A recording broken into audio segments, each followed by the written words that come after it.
Hi there, and welcome to the advanced series in our 7-Figure Mastery Program. In this first module of our 7-Figure Fire Sales Part 3 Advanced Series, we'll be learning more about the sales funnel, a critical component when it comes to making and increasing sales for your products. Are you ready? Let's get started.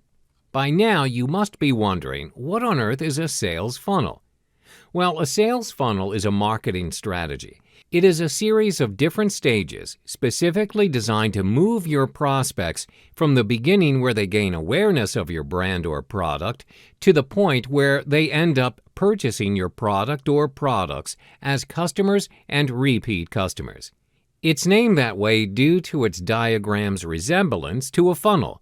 The top consists of larger numbers of prospects, potential customers, and then narrows down to smaller numbers of convinced, committed customers of your product, like the actual household tool used to transfer liquids from one container to another while preventing spills and waste.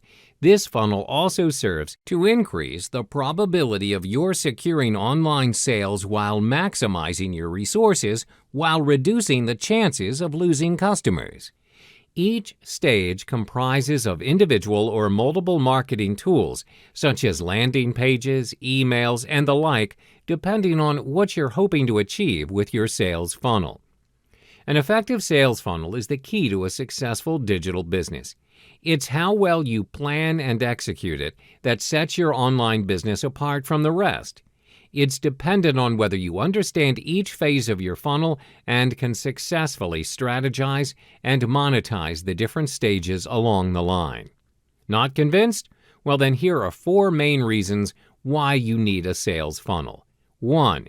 If you sell only one product today, it's suicide. No successful business has ever made money by selling just one product. 2. If you're not selling it, your customers will buy it from someone else. Make that you instead. 3. You stand to make more money for the same amount of effort. 4. Your affiliates are more keen to promote you as they are able to make more commissions as well. Hello, and welcome to the 7-Figure Mastery. This course, which is divided into 4 different parts, will equip you with the necessary knowledge you need to acquire in preparation for building your 7-figure online business. Let's get started. If you're a so-called newbie to internet marketing and you intend to set up your own online business, here are some necessities and technicalities you'll need to cover. Before running your online business, these are the 3 crucial steps you need to take note of. 1. Purchasing your domain. 2. Web hosting. And 3. List building. Step 1 is purchasing your domain name. This is your very first step to creating your own website or landing page. Your domain will be your www website address, and the fee is around $10 per year. To purchase your domain name, head on to http://namecheap.com/ to purchase your very first domain name. Here's a quick tip. Many of you are uncertain of what domain name to use or buy, especially if this is your very first time purchasing a domain name. Just buy the domain name after your name. For instance, janejohn.com. Another important point to note is to ensure that your domain is .com, as this is the most valuable name extension. When you've decided on your domain name, click Search and make sure the domain name is available. If the domain name is available, then you can proceed to purchase it. Click on the cart icon and then click on View Cart, a red button on the right side of the page, to continue your purchase. You'll then arrive at the checkout page. All you need to do now is to confirm your order. Then proceed with your payment. Congrats! You have now successfully purchased your domain name. Step 2 is purchasing your web hosting. When you've successfully purchased your domain name, head to the address which is http://www.janejohn.com/hostgator as an example. Proceed to choose the WordPress plan. For starters, I advise you to choose the standard plan. Then click on Buy Now. At the order form, choose I already own this domain in the WordPress domain field. Put in the name of the domain name you've already purchased. Then at the next part of the order form, you're required to choose the billing cycle. I recommend you select the 12 months billing cycle. Next is the security PIN. You can put in any 4 digits of your choice. You'll then be asked to enter your billing information. Enter your details. Ignore the Add Additional Services. The final step is to review your order and click the Checkout button to proceed with purchasing your web hosting. You have now successfully purchased your web hosting, and you'll get your web hosting details via email. Note your host name or IP address, FTP username, FTP password, name servers. The final step to complete your website setup is by installing WordPress through your HostGator control panel. However, to turn your pages ready into income production and lead generation, you require a page builder. This is why you need to proceed to install OptimizePress. Go to http:/janejohn.com/OptimizePress and click to get OptimizePress. Choose the core package and proceed to make the purchase. After the purchase is done, download the OptimizePress theme, not plugin. Take note of your licensing keys, and now you're good to go. Step 3 is building your list. Always remember that the money is in the list. You can never start up your online business without building a list. Now, what's a list? A list or a mailing list are simply your followers or subscribers, which you've cultivated by sending them your landing page or website. These are the people who have chosen to opt into your mailing list, as they're interested in your offer or service. This is why having a landing page is imperative. You're able to generate leads by converting visitors into prospects, and then you convert your prospects into customers. When you have your own list, this is when you can start growing your online business to greater heights. You need to nurture your list not only by selling them your products, but you also have to provide them with valuable content from time to time. Providing value to your clients is important, as the more value you offer, the greater the chance that they will purchase your higher value or premium products. In other words, you're building trust with your list.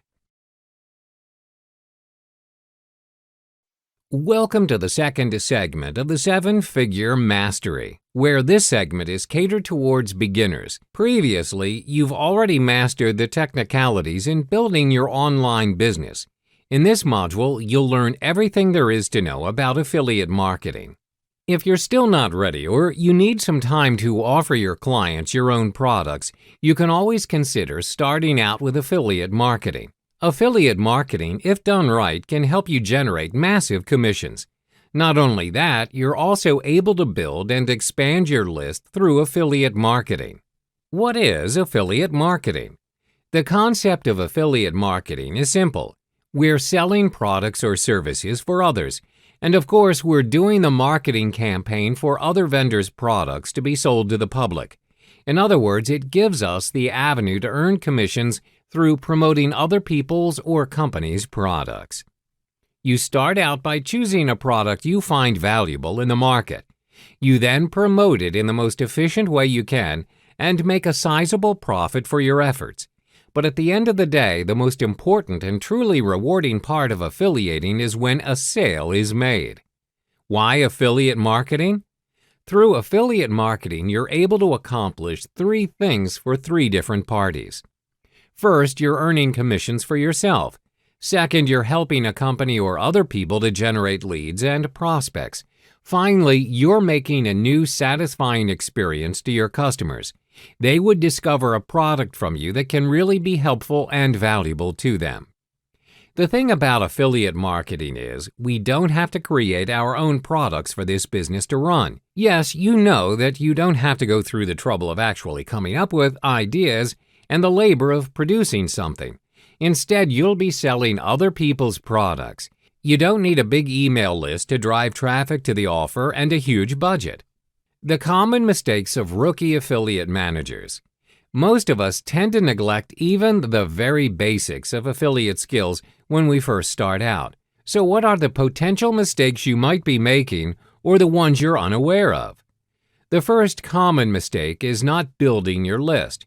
Your buyer's list is the very foundation of your affiliate marketing endeavor, and most important, your online business. It's the very basic of it all, and you should always regard it with the highest importance. Another common mistake of an affiliate marketer is not knowing how to generate traffic at its fullest. You have your own way of doing this, of course, but are you truly maximizing the number of potential customers that you should be generating? Facebook, Google AdWords, Solo Ads, and many others are only some examples of the methods of generating traffic. Even I have to admit that traffic-generating methods are far more intricate than what are thought to be. But don't fret. If you stay toward the end of this course, I'll show you some of my free and paid traffic hacks for you to increase the number of traffic and eventually your commission. Welcome back, and congratulations for going this far. This is the final chapter for this training, and by this point I'm sure you've started something and may have garnered some results. You've learned all the fundamentals of starting up your own online business, as well as the various ways of marketing your business to scale it to greater heights. In this final chapter, you'll learn how to generate massive instant commissions with less effort. First, what are the high-ticket programs? High-ticket offers or programs are usually associated with sales starting from $1,000 and can go up to $25,000 or more. The products you offer may range from digital, coaching, or consultation products, or all of them mentioned to provide clients with high-value training and exceptional results. These products usually offer clients the ultimate or turnkey solution to their problems. In order for you to promote your high-ticket programs, it has to go through a sales funnel, which brings your client through a journey with you. We've already discussed the concept of sales funnels in the previous chapters. You normally start with your front-end offer, which is your first offer and is generally priced low or free. The purpose is to attract a pool of potential customers to your front end. This can be an ebook or a webinar. You don't have to worry that your front-end offers are not making much, as this can be compensated with the massive sales gained from your high-ticket offers later in your funnel. You notice not all of your clients will make it to this high-ticket offer. As the nature of high-ticket offers are exclusive and are intended to give high value to clients, therefore programs are also priced at a higher cost. Only clients who are willing to invest a huge amount for greater value and are aiming for a transformation in their business are most likely to purchase your high-ticket programs. Why high-ticket programs? There are 4 main reasons why you should incorporate high-ticket programs in your online business. 1. Transformation. 2. Video testimonials. 3. Filtered clients. 4. Instant commissions. First is transformation. This is where you project the highest value in what you're offering. Your high-ticket program has to provide the ultimate solution to your client's problem. It needs to be transformational or life-changing to them. Provide them with the answer they've been looking for all this while. This builds your reputation as well as credibility, especially if you've just started out. Second are video testimonials. When you've successfully gained your high-ticket clients, you're able to gather video testimonials from them. Now, why is that important?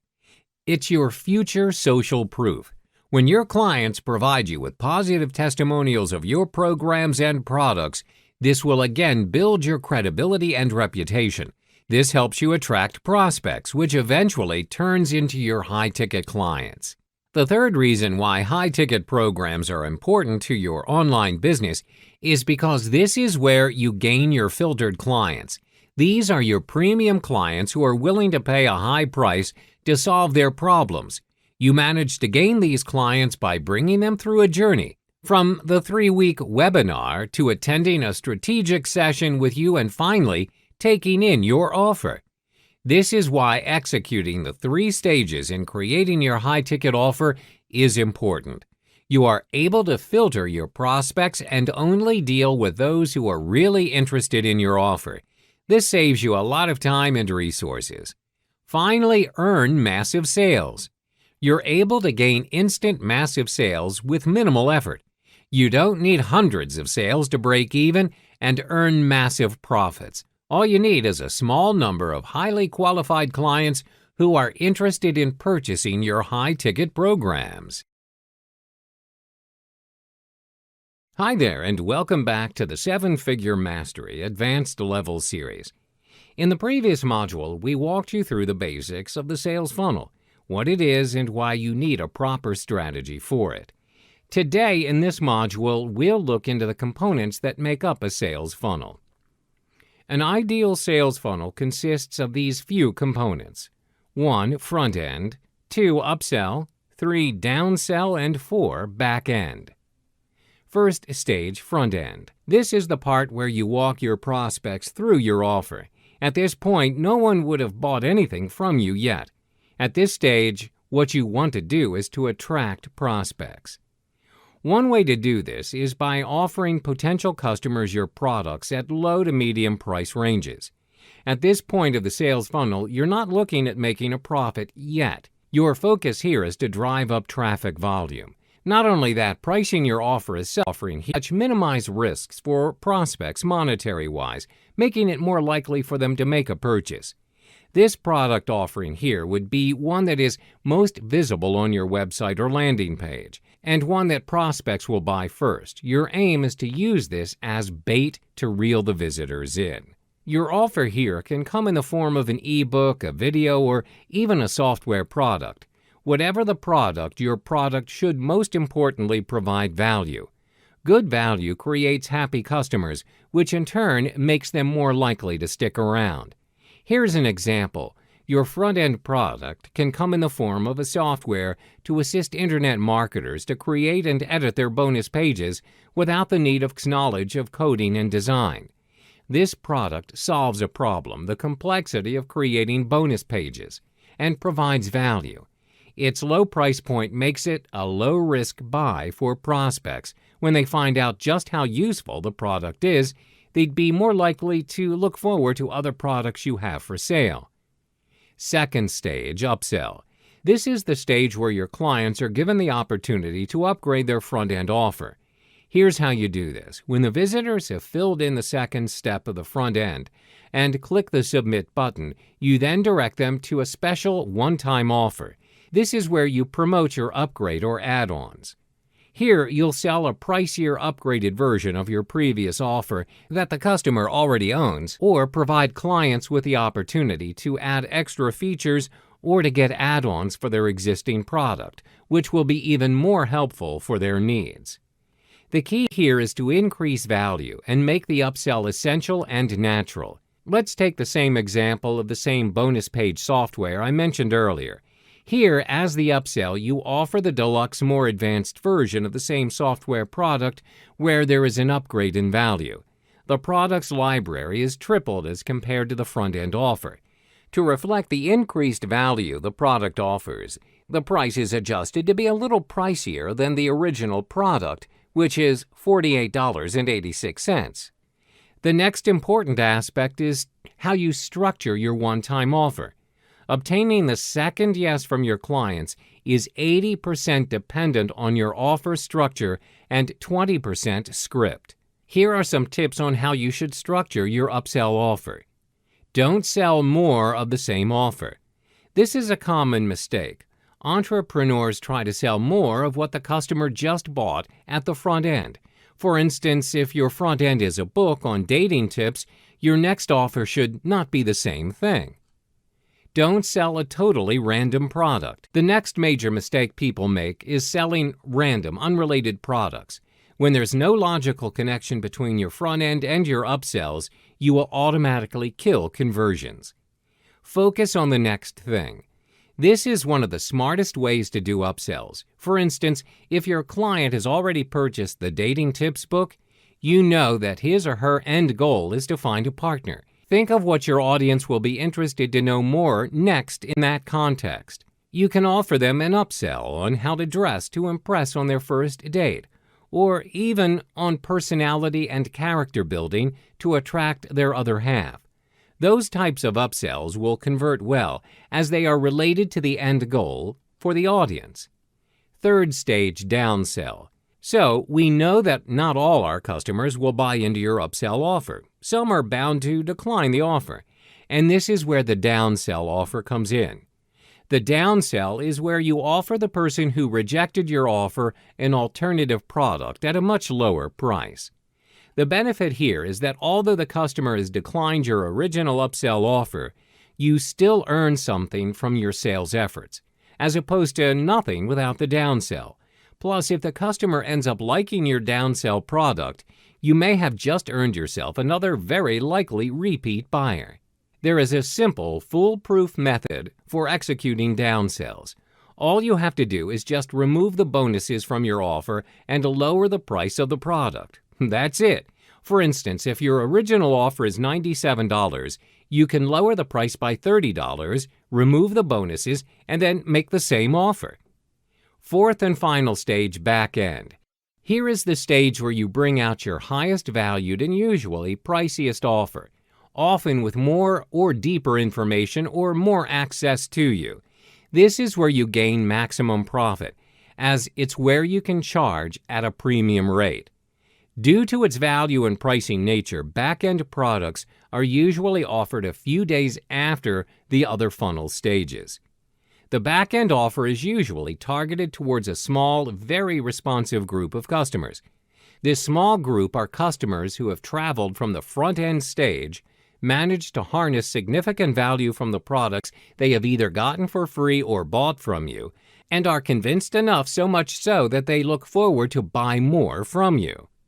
Some examples of back-end offers are exclusive offers like private coaching or training programs. These trainings are usually referred to as high ticket. Welcome back to the 7-Figure Mastery. Now that you've mastered the necessities and technicalities of setting up your online business, it's time for you to survey or spy on the market. Sooner or later, you'll need to create your very first offer and, most important, choose the niche you prefer to venture into. Let me tell you this, the biggest mistake most people do is not spying on the market before creating their product. In fact, this is common in the world of tech startups. There are many ambitious marketers out there who aspire to create the next best thing, such as software, tech, apps, and gadgets, in hopes of bringing significant change to the world, like how Facebook and WhatsApp did. But bear in mind, behind every successful product, there are 1,000 failures unpublished. The same goes with coming up with digital products. Creating a new product without doing prior research is a great risk. Would you agree by the end of the day you'll only be wasting your resources, time, and money when you fail to test your products beforehand and just choose to try your luck? Is this efficient? You should already know the answer. This brings us to the question, how and where do you spy on the market? The answer is to explore JVZoo.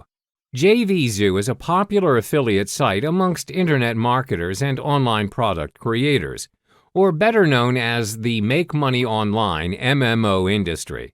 It's a platform to showcase various online products ranging from ebooks, video tutorials, software, apps, plugins, and products related to email marketing. Before conducting your research, you need to create your account in JVZoo, or you won't be able to access the site. Once you've created an account on JVZoo, you're now good to go. What you need to do is to find out what's been selling on JVZoo for the past 6 months and conduct your analysis. You can break this down into 3 simple steps. 1. Compile a list of top sellers for the past 6 months.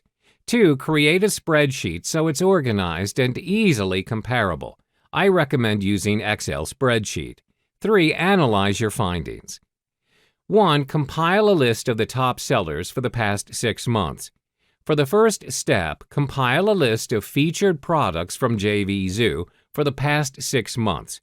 I advise you get familiar with the system as soon as you can, as you will eventually promote your product or become an affiliate in the future. What you need to do is click on Product Library on the drop-down menu on the JVZoo page. Then click on Featured Products. You'll then be directed to a page where you can view the top picks of the past month. On the right-hand side of the page, you can view See More, where there's a month's list starting from the current month to the previous months. You may click on the month and it'll bring you to the featured products of the selected month. 2. Create a spreadsheet so it's organized and easily comparable. I recommend using the Excel spreadsheet. First, categorize it according to the month where the product is launched. Then create a category under product type. For instance, if it's a software program, a web-based app, graphics, or a hybrid product.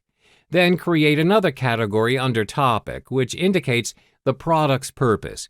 For example, is the product used for traffic and list building, email marketing, SEOs, or logo creation? There are a vast range of products out there, and it's your role to categorize them in a way that makes sense and makes it measurable and easy to analyze. 3. Analyze your findings. The reason why we're analyzing what's been the hot selling item in JVZoo is to know what's been selling well in the market. You need to be up to date on what's currently working for the audience and what they're inclined to purchase. This is important for your product development. For instance, last time private label rights, PLR, used to sell very well, but if you do it today, it's a little bit competitive and not as easy. Why are you spying on the market? Would you agree it's also a way to work efficiently and effectively by reverse engineering your product creation? This means it's not necessary for you to reinvent the wheel and come up with a brand new idea. The key word here is innovation. If you take a look at the items around you, such as your mobile phones, computers, printers, and even your laundry machine, these things are hardly original. They are revisions of previous creations. This simply means you don't have to invent an entirely new product to become successful in your business. Any products existing right now will always have room for improvement. All that's left for you to do is spy what's selling in the market and improvise. Make money in the next few weeks rather than the next year. Hello and welcome back. This module will equip you with the correct mindset as an affiliate to help you generate those massive commissions. To be at the top of your affiliate marketing game where every prospect and subscribers go to, I suggest you implement the CRAFT strategy. This is the attitude that you need to maintain when affiliating. Let's go through it one by one. The C in the CRAFT strategy represents consistency. We have all heard of the famous story about the rabbit and the tortoise race. The tortoise successfully wins the game because of its consistency. By now, you should know that a successful online business does not happen overnight. It's a process of progress. So, how and what can you do to be consistent? When you're an affiliate, it is a given to always be consistent in your technique. I would say to keep your consistency in the know of what's happening in the market. I would advise you to look it up in jvzoo.com. Head to their marketplace and identify the top grossing products there are. I'll share with you the strategy for this particular lesson in future chapters. Meanwhile, the R in the CRAFT strategy represents risk taker. You want that extra commission, right? Then keep this in mind. You must be comfortable about being uncomfortable. Remember, conviction and comfort cannot stay in the same room. Being convicted to your goal means getting out of your comfort zone. So get to know the current online marketplace and ask yourself these sets of questions. Is the list of pros greater than the cons? Will this reach your target audience? Should I add this kind of bonus to this product? Should I even promote things that are not rewarding but according to my niche? The A in the CRAFT strategy represents action. There's no point in planning if there isn't any execution. Let's be frank. With all the planning in your head, are you getting anywhere? If you don't start somewhere, will you be getting the extra commission? If you don't put up those killer bonuses, do you think it'll be beneficial to your prospect and subscribers in the long run? So don't wait to act, regardless of your circumstance or situation. This here is the starting line of doubling or even tripling your commission. The F in the CRAFT strategy represents follow-up.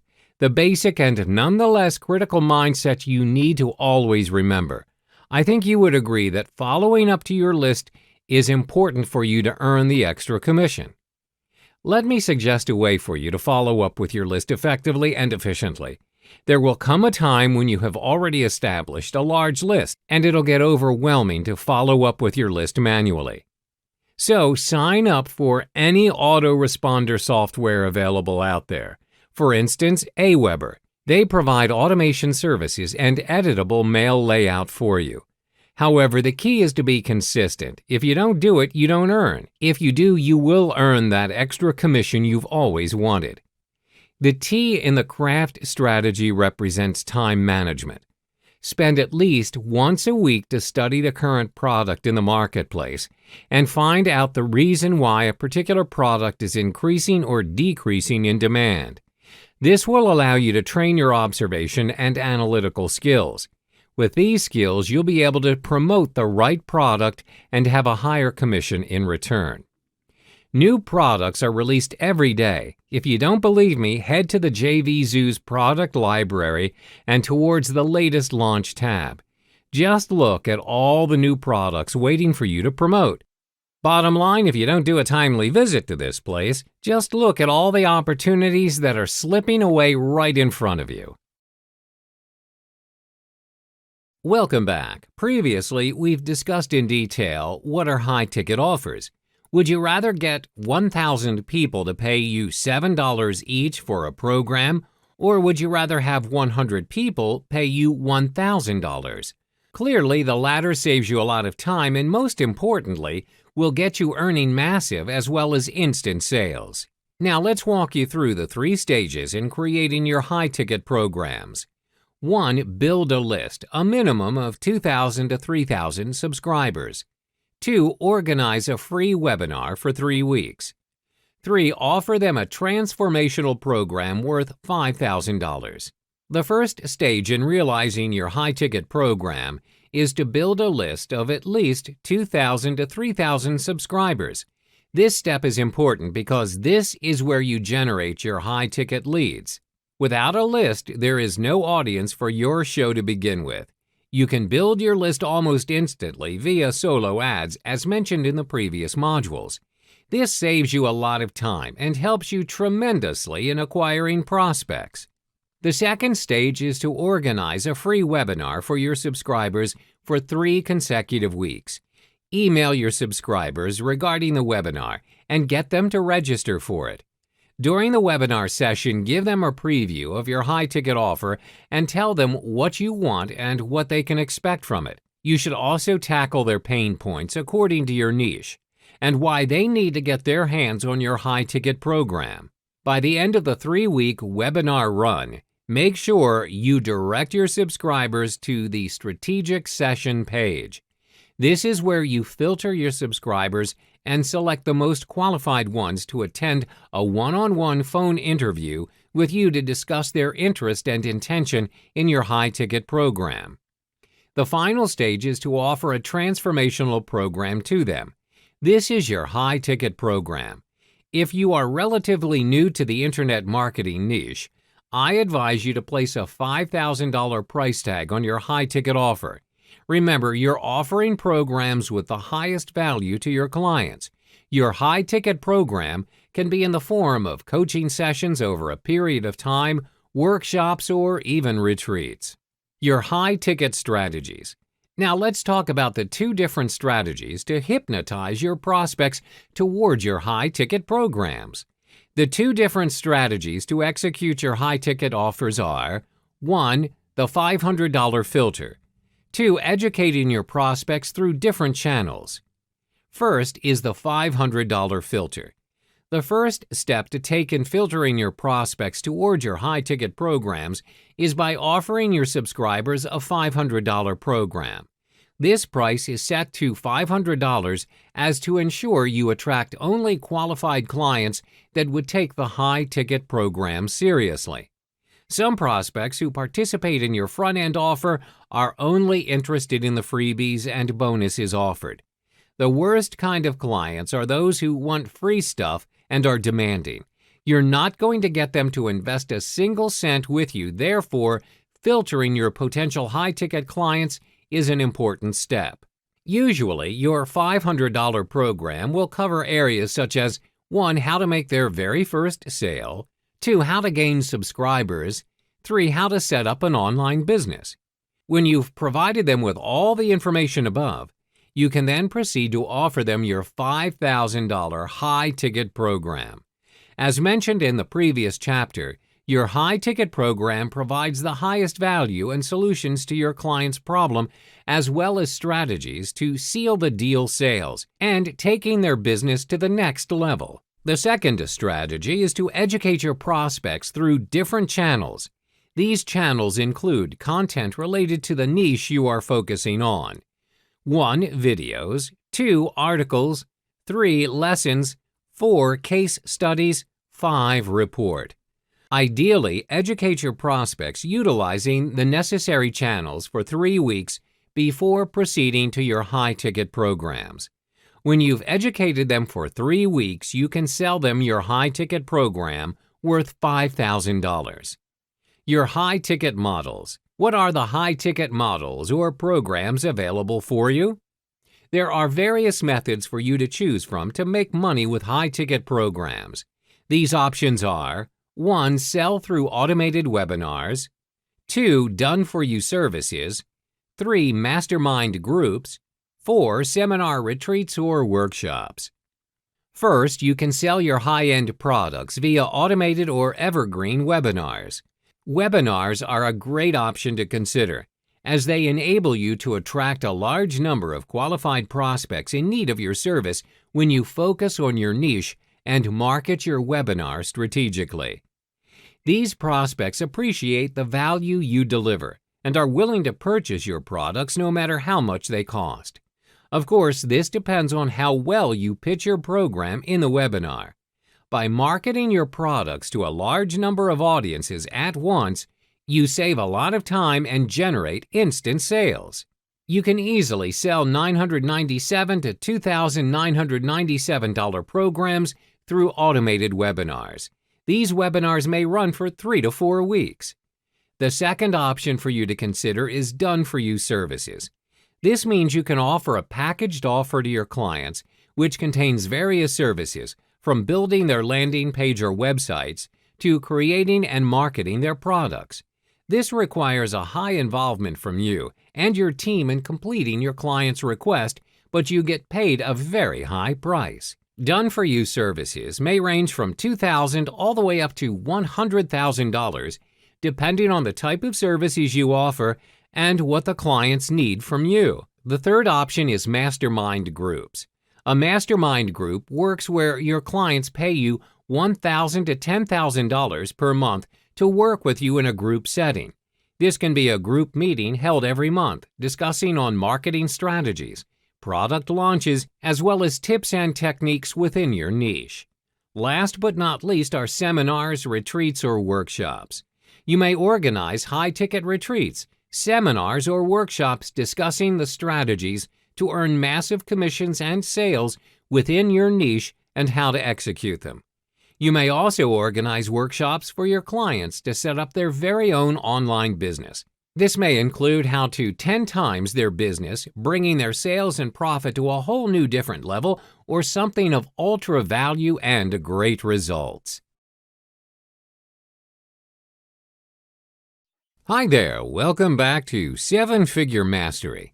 In this module, we'll learn about the basics of marketing your offer, as well as some tips you can use later as we go in depth in the later chapters. The key to earning massive profit with your online business is being able to generate massive amounts of traffic to your website. By traffic here, we mean your site visitors. This is only logical. More visitors means more exposure and brand visibility. This means more opportunities to make an impression, share your brand, and build a relationship with them. Combined with a brilliant product that meets needs and an impressive website, this will naturally result in more conversions, which means more sales. In order to do just that, you need a way to get word out there to the masses and give people a reason to visit your website. and this can only be achieved via online marketing methods, aka traffic generation.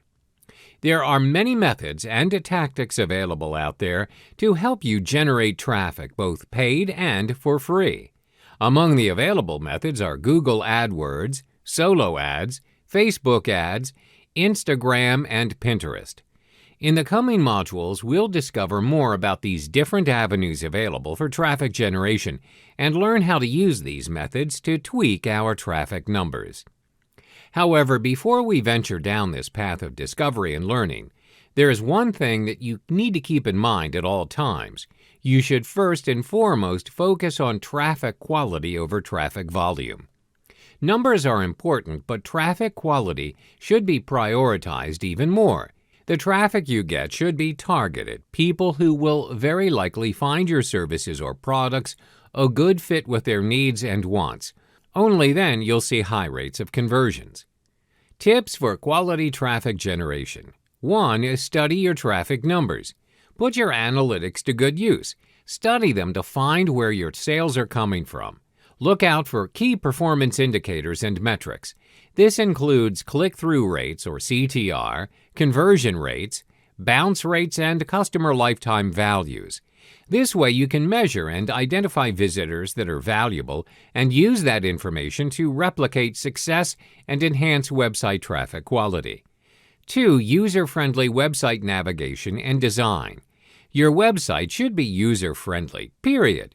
Users should be able to find what they're looking for with minimal effort, with just a few clicks. Speed's also an important factor here. Loading times should be short. Not only that, website design should be as simple as possible and at the same time be aesthetically pleasing. Colors should be simple and words readable and clear. Having a mobile version of your website also helps, and most people nowadays surf the web using their mobile devices. 3. Your website content. Focus on the quality of your website content and also consider a more multifaceted approach with mediums you use to present your content. Incorporating popular formats like videos, webinars, infographics, and case studies will help you reach out to more people, which will help you get higher quality traffic. Welcome back. Once you've spied on the market and you've decided on the product or service you want to offer, this brings us to the next important element, the 7-figure mindset. This means you're always aware that you're serving your customers in different stages. The different stages also comprise of different values. The higher you and your customer climb the different stages, the higher the value added and given. This also means you're paid more. Believe me, a percentage of your audience will always want you to pay your premium to get more value. Your goal is to scale it higher every time you promote your offer. Let me provide you with an example. Let's say you filled in a survey online for a hair salon. In exchange, you get a free hair wash from the salon. When you visit the salon for the treatment, the staff attending to you will point out that your hair is dry and you need more than a regular hair wash. The staff will then suggest you sign up for a moisturizing hair treatment. Then the staff will point out that if you opt for their hair treatment, you'll get a hair curl treatment for a special price. When you do that, they'll notify you that your curls need to be maintained and you can schedule an appointment with the salon 3 months later. Have you noticed the trend here? The salon has strategically carried you through different value stages. From a free service, you're walking out of the salon potentially paying them hundreds to thousands. When you are clear on the values you would want to project and present to your customers, you'll automatically generate your sales funnel, set up your back-end systems, and generate leads for you. Don't be surprised if some of your customers are willing to pay you hundreds of thousands of dollars for your high-end service, as they acknowledge the fact that you are able to provide them with the highest value. Always have this 7-figure mindset where you would want to keep offering your customers the highest value of service. It not only builds trust toward your brand, but they're willing to pay you more for it. Welcome back. In this module, we'll debunk some of the most popular affiliate marketing myths. I know some of you may have doubts and thoughts on affiliate marketing. You have people telling you that you would not earn a massive commission if you do not possess a huge mailing list. Some people may also tell you that the commissions you earn are too little and it's just not worth the effort. Therefore, let's debunk some of the popular affiliate marketing myths. The most popular myth concerns the size of your email list. It's one of the biggest misconceptions out there. People say you need a huge list to make money with affiliate marketing. That just isn't true. The quality of the list is more important than its size. Just because you can email to 100,000 subscribers doesn't mean you'll make any sales. Having a list of buyers is 100 times better than having a list of subscribers that have only opted in for a free report. Because those free subscribers can and will make purchases, but someone that has already purchased from you are already starting to trust you and will make more purchases because you have recommended it to them.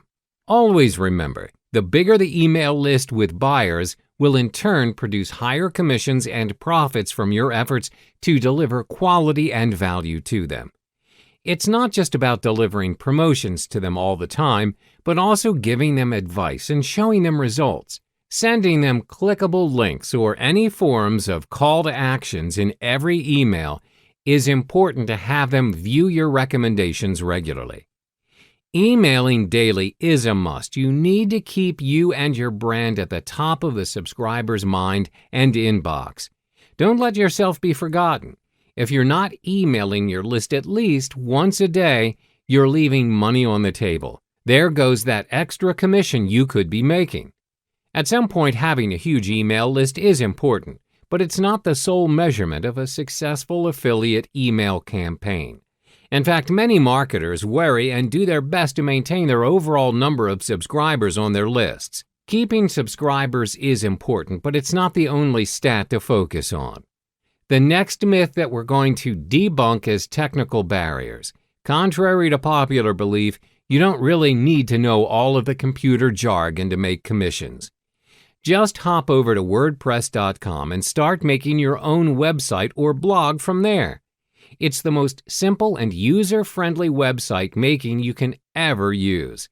Pick a layout and treat the whole editing process as part of your branding material, from the colors all the way to the pictures you choose. In order to get a large number of visitors to your sites, you have to enhance your search engine optimization (SEO) skills, since search engine traffic contributes to a large part of the total traffic going to a niche site. WordPress has all that. The right-hand panel post setting utilizes the SEO. You're now ready to optimize your site. Hi there. In this module of 7-Figure Mastery, we'll learn to write for the purpose of selling, also known as the skill of copywriting. Simply having a great product and being able to draw traffic isn't enough. Making sales is also heavily dependent on your ability to influence and convince someone that they need your product in their lives through your words, spoken or written. This skill is especially important when it comes to writing sales letters for your digital business offers. You have only your words to rely on in order to sell something. Customers have no way to actually see or experience the physical product for themselves. The sales letter is your product's only sales representative, hence your words really matter here. 8 components of an effective sales letter. There are only 8 simple steps to creating a fantastic prospect-converting sales letter that will blow everyone's minds. They are the headline, subheadlines, introduction, regurgitation, solution, handling objections, call to action, P.S. Let's go through each one by one. The headline's everyone's first impression of your product. Here you need to grab your customer's attention and get them excited to achieve this effect on your readers. Specify the product's results and benefits in your headline. Remember that the features tell and the benefits sell. Hence, be specific. The more specific the results, the more attractive your headlines will be. Okay. To further enhance your headline, you should also highlight the call to action, words in yellow, to show urgency and grab your prospect's attention. Here's an example. Secure your instant access to a mammoth collection of constantly adding resale rights, private label rights, graphics, and more, and jumpstart your online marketing career starting this second. This very headline portrays an immediate solution to those who want to make money without having to create their own product. Words highlighted in yellow are the call to action words to jumpstart their internet marketing career right now. The subheadline usually appears under your headline. These words are normally 1 or 2 font sizes smaller than the headline. At the start, the headline serves to hook your prospect's attention. The subheadline, on the other hand, reels your prospect in. It nudges them to read on a little further. The subheadline is also important to catch the attention of page scrollers, to read what they want to listen to. As you can see, there are various ways to create your subheadline. It really depends on how your headline's structured. It should fill in the blanks in terms of explanations. If it's a product that needs further explanation, or benefits, or even encourage readers to take some form of action. An example of a good subheadline is like the one below. The subheadline serves to fill in details about how one can discover social media marketing techniques from top experts through a 3-day event for this very purpose. This draws the audiences in further into reading the letter to find out more details about the event. After you've successfully ignited the curiosity of your prospect, it's time to make your very first and lasting impression to your prospect within your introduction. The main purpose of the introduction is to qualify your prospect even further. First, you'll need to introduce yourself. Your prospect will eventually ask, well, who are you, and why should I listen to you? Establish common ground. Share a little about yourself and how the prospect can relate to where you once were and how you can help him achieve his goals. Then address their problem. Empathize with their problem and be specific about their state of discontent. If after reading that, he's thinking somewhere along the lines of, yeah, I have that problem, or even, how does he know? You've gotten his interest. Here's a sample from a sales letter introduction. The creators introduced themselves as creators of the said product and gave their intended audience a valid reason to listen to them. And here's another extract from the same introduction addressing their problem in creating a strong yet attractive brand logo to represent their business. Another key thing to remember, writing a sales letter doesn't have to be formal. Despite the number of potential views it's going to get, your writing tone should be that of a one-on-one relationship instead of a broader address. Remember, this sales letter is going to do the selling for you. You must maintain the momentum of that one-way relationship going on between your virtual salesman and your prospect. You've successfully created your introduction. Now's the time for your regurgitation process. This is where you exaggerate an existing problem. You can achieve this by showing your prospect a more inferior alternative over your offer. At this point, your offer is currently in the limelight, and it's up to your prospect to make the call you want to hear.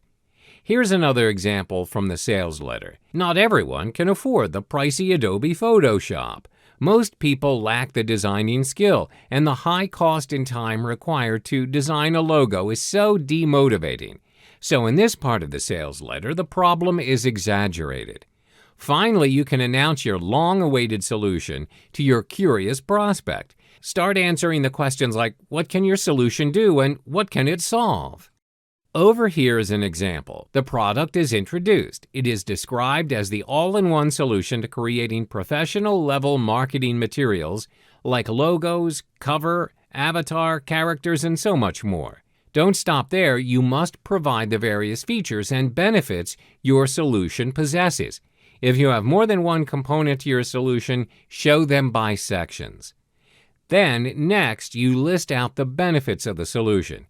If your benefits contain outcome effect words such as $10,352.49 in 72 hours, 38,328 unique visitors in 30 days, and twice the power, to name a few, it's advisable to be bold and change its font color to yellow to give the words more emphasis. These are what I call the benefit words. Here's an example. You finally revealed your solutions and all the amazing features and benefits. Now it's time for handling objections. One thing to take note of here, there's always going to be doubters amongst your many prospects. Address their concerns right here in this part of your sales letter. So over here is where you address the frequently asked questions, FAQ. List out 3 to 5 FAQs and their answers. Also, you can include testimonials from your past and active customers who've used your products before. It can be either a social network post or even better, a video testimonial. And don't forget the money-back guarantee statement. Remember, not everyone's keen on buying things online. Scammers are everywhere. If the product doesn't work the way your customer wants it to, you should provide a refund. You can state this here. This is how you would want to convince your customers that you are without any ill intention. Putting objections aside, it's time to venture to the most critical part of your sales letter, your call to action. Have you ever noticed how every sales letter will only reveal their price towards the end? You see, once your prospect is exposed to the price, you need him to click the button now, not later. You must show him the future he will have with it and without owning your product. To bait him even further, adding bonuses would be the best option. Here's an example. Finally, you need to create your very own postscript or PS. This section is the second most viewed part within a sales letter. This is because most viewers are page scrollers. The only thing that attracts them would be the headline, and curiosity drives them down until they meet the end of your sales letter, the PS or postscript. Your offer must be summed up in 2 to 3 lines. Remind them about your money-back guarantee section and bonuses. You can even share an extended version of your testimonials. Here's an example of the PS part from a sales letter. Sales letter tips and tricks. Keep in mind that lengthy sales letters may not necessarily be read. Send a clear and concise message within the sales letter. It's not about how many words you write in the sales letter, it's about how you sell. The higher you price your product, the more convincing you need your sales letter to be. Shorter sales letters tend to name their product at a lower price. If you truly need to make your sales letter long, consider making sales videos. There's no limit to how long you want it to be. It can be 8 minutes, it can be 15 minutes, or even as long as 40 minutes. If it sells, it doesn't matter. Hi there, and welcome back. In this module, we will learn how to select the best-selling product for you to promote as an affiliate. One good thing about affiliate marketing is, which I bet you would agree, is that you don't have to worry about the lack of products to promote. That's because new products are launched every day. In short, there's plenty of abundance. However, not all of them will sell. If you pick a product that doesn't bring profit, then it'll be a waste of time, energy, and money, especially when advertising's involved. Therefore, it is imperative that you choose the best product. If you're skilled and efficient enough, you'll play a bigger role than the product vendor in generating sales. They'll depend on you to bring in the buyers. Sounds like extra cash to me. But you might be wondering, how do you define a wrong product? How do you avoid from making these mistakes? Or in other words, what's the definition of a good product? All you need to do is head to jvzoo.com's product library. If you don't have an account for this site yet, what are you waiting for? Go and sign up now. Once you've done all the mandatory items during the sign-up process, head into the marketplace. What you need to do is find out what's been selling on JVZoo for the past 6 months. You heard me, 6 months of average products sold in JVZoo is enough for you to set your eyes on the best item to promote out there.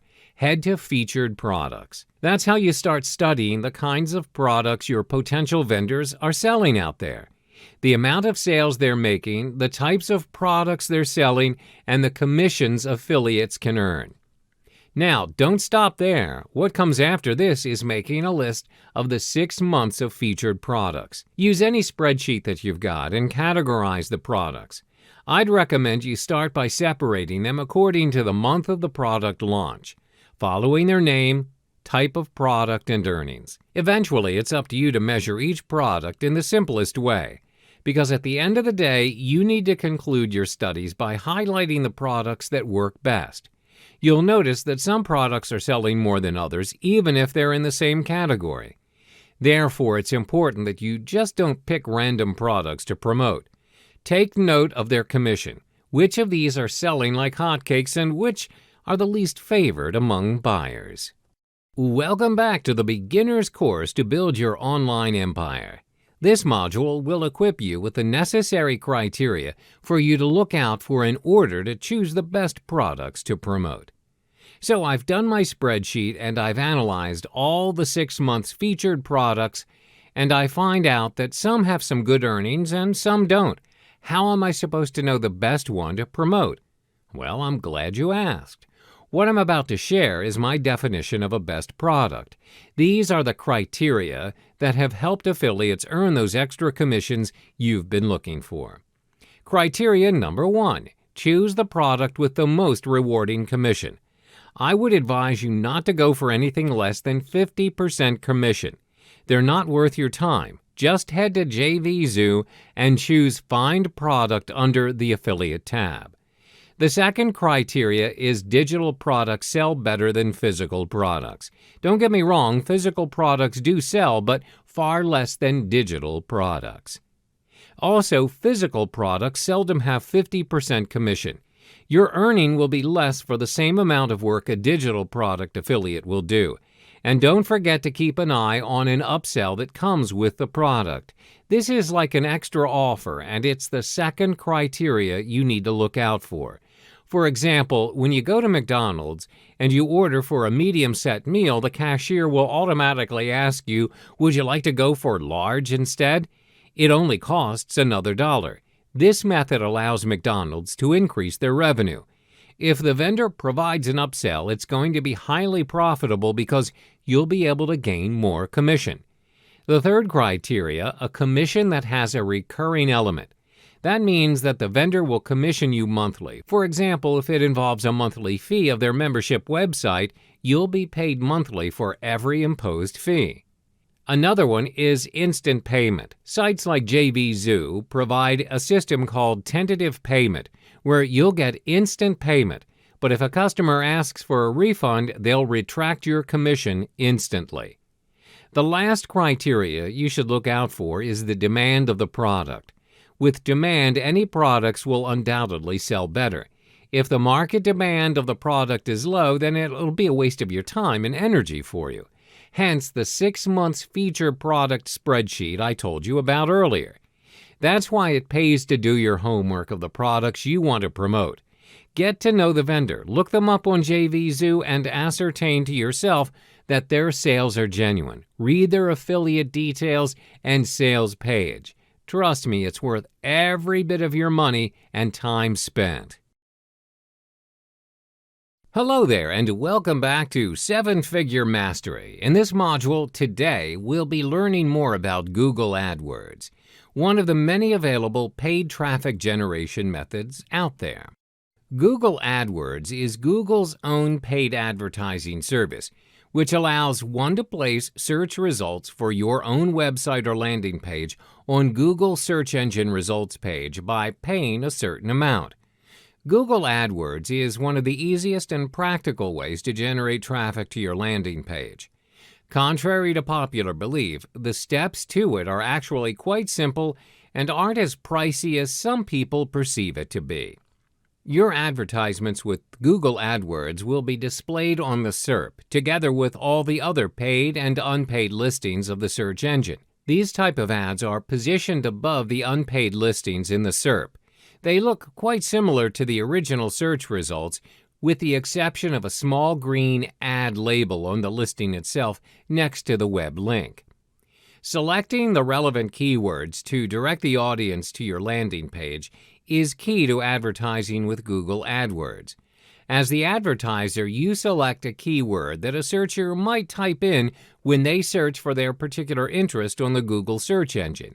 Then you create an advert that will appear on the SERP based on the keyword or words you choose. Bear in mind, however, that you're not the only company wanting to serve adverts for that particular keyword or keywords. Other companies with the similar niche will also bid for a spot in the SERP.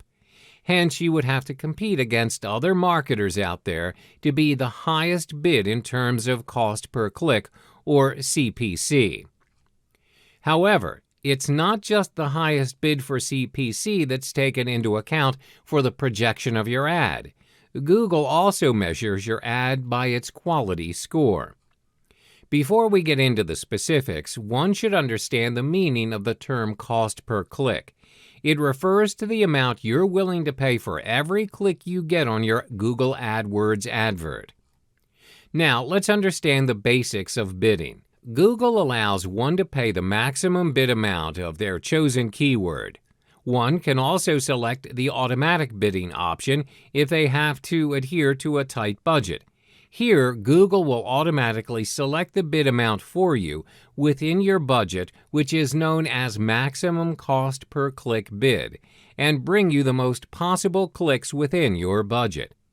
There is no fixed rule when it comes to the bid amount you should be paying for your clicks.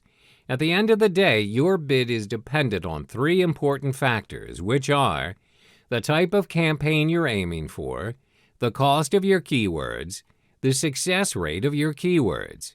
To have a clearer understanding on how much you should spend on your bidding price, let's look at this example.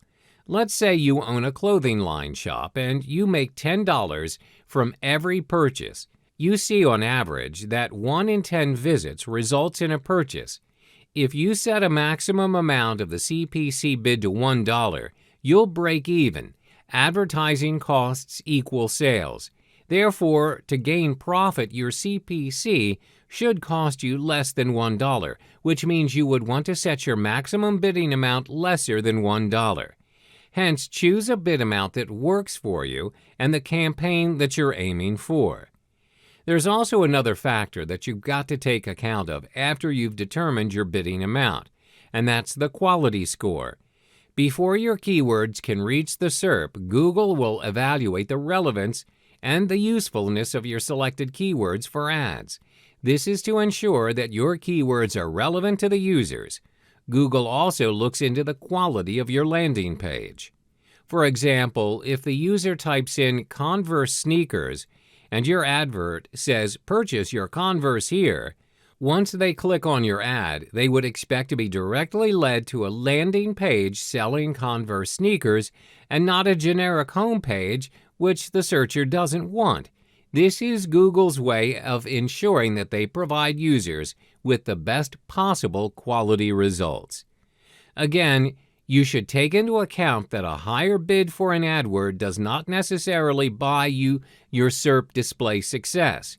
As a matter of fact, even if your rival's bid is higher, it's entirely possible that you appear above their ad as you've got a better ad quality score. A better quality score for your ads with Google AdWords actually results in lower CPC rates than an ad with a higher quality score. Hello there. In the previous chapter, we covered the basics of Google AdWords, which by now would have given you a general understanding of things. In this chapter, we share with you some effective strategies and tactics that will help you utilize your Google AdWords campaign to its maximum potential. To get started with Google AdWords, you should first create a Google account. If you already have an existing account, then you're good to go. However, some users prefer to create a new account specifically for their use of Google AdWords to avoid clutter, and, well, that's okay too. To be systematic and also to stay relevant, you need to structure your AdWords account. A relevant and logical account structure will surely have a significant impact on your ads, particularly on your ads' quality score. This is especially true if you plan to run multiple campaigns at the same time. It'll surely pay off when you consider to structure your account in a more optimized manner. Benefits of structuring your account. When your AdWords account is structured strategically and correctly, it will aid you in the following aspects: more relevant clicks and traffic, a high-quality score, and therefore lower CPC, making your account more easier to manage and maintain. Before we get into the details of structuring your AdWords account, It's imperative that we first understand Google AdWords' three-layer organizational design: accounts, campaign, ad groups. An individual account is structured into individual campaigns. The account is associated with your email address, password, as well as billing information. Each individual campaign has its own budget and settings that determine where your ads appear. Under every campaign are one or more ad group or groups. Each ad group will then have its own keywords, unique content, as well as their own landing page.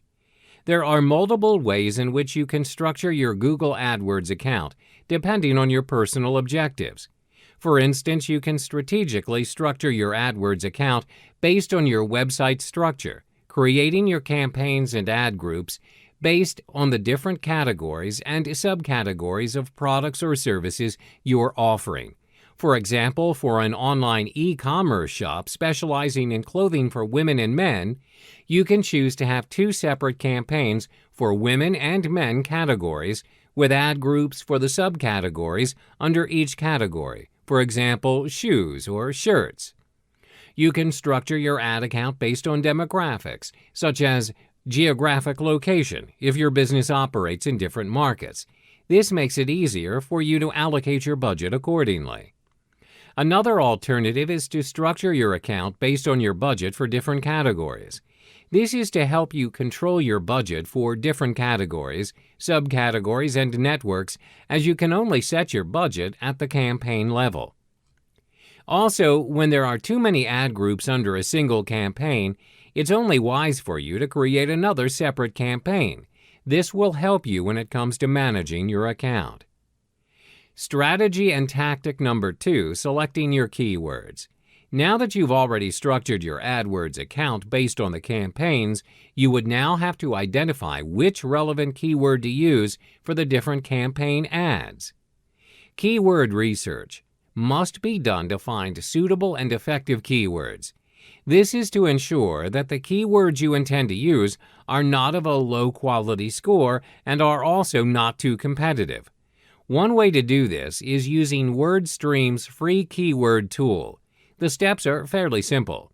First, you need to key in a search term, for instance, baking supplies. WordStream will then generate a comprehensive list of keywords related to the original search term. The most interesting part is the relative frequency data for the keywords is also made visible to you. You may also view the competitiveness of the keywords as well as the search volume using data from the Google and WordStream. On top of that, you may also test out your keywords by using WordStream Advisor. WordStream Advisor is WordStream's free keyword tool, PPC, and social media advertising platform. It enables you to search for new keyword ideas, identifying the keyword niches, and most important, excluding negative keywords from your campaign. When assembling your ad group, be sure to always start small with the number of keywords per ad group, which is 10 to 20 maximum. This is because Google works in a way where, when there are too many keywords in a particular group, the list will get too crowded, and the chances of you getting results or generating traffic based on those keywords are very slim. Some may not even generate anything at all. Strategy and tactic number 3. Identifying your audience and your unique selling position, USP. One of the most important factors in ensuring you strategize your ads effectively is by identifying who your customers are and their demands. Ask yourself these important questions. What does your customer want?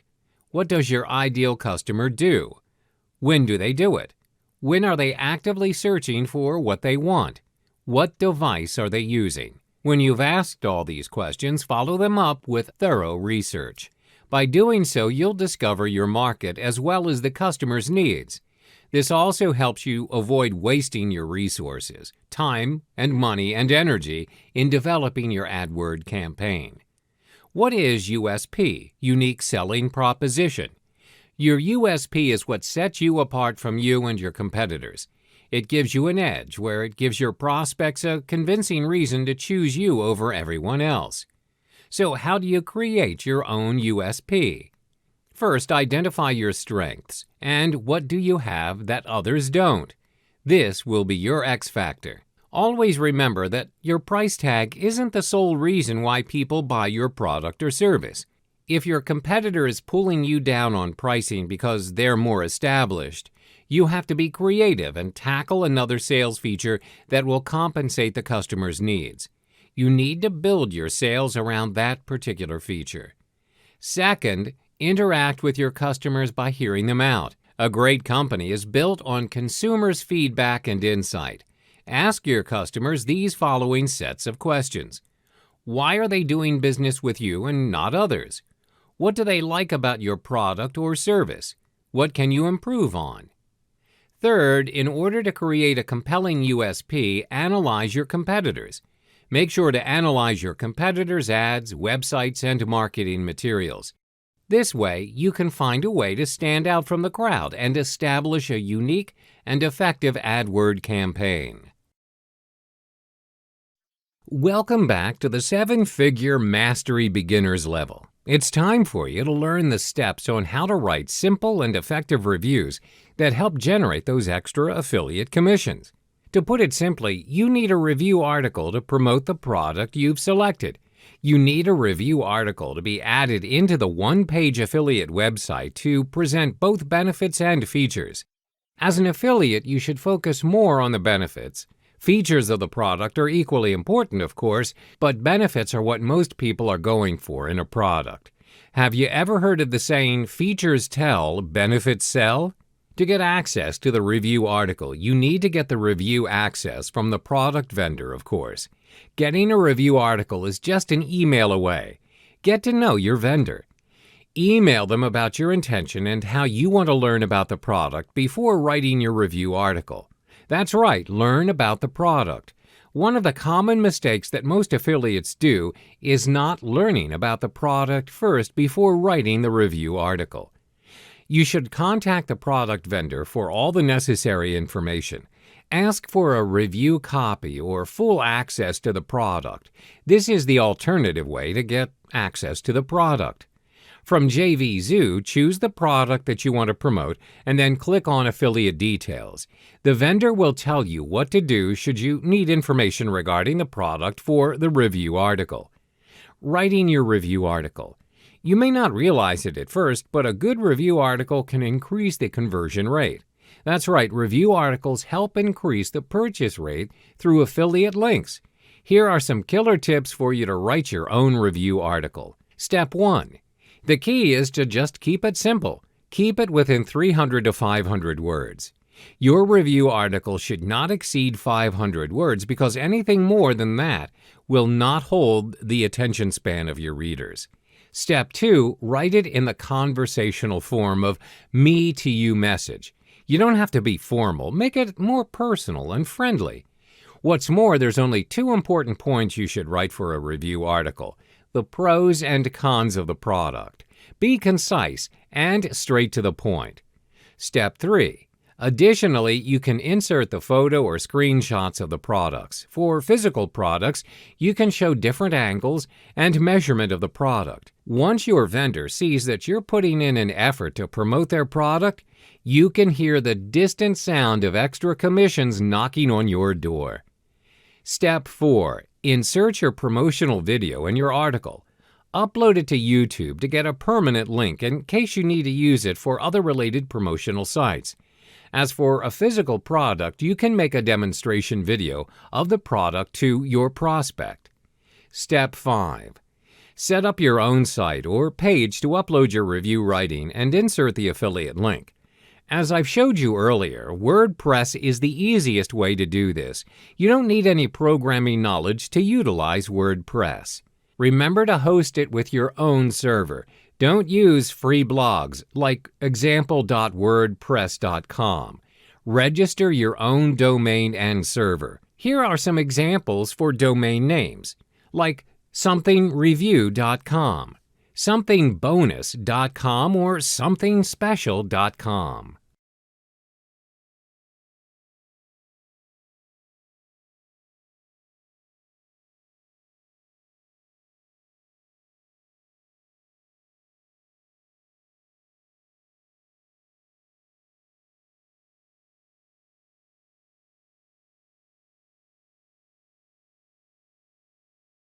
Hi there, welcome back to the Advanced Level series of the 7-Figure Mastery Program.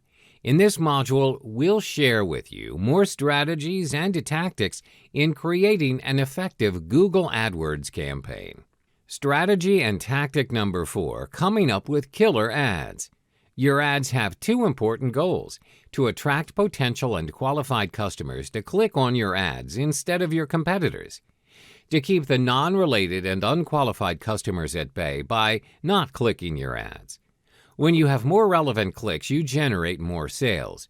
When you do not have unwanted traffic clicking on your ads, you would eventually save more money as it adds to your profit margin. Now the question is, how do you direct the qualified customers to your ad? Well, you would need to master the art of composing killer ads.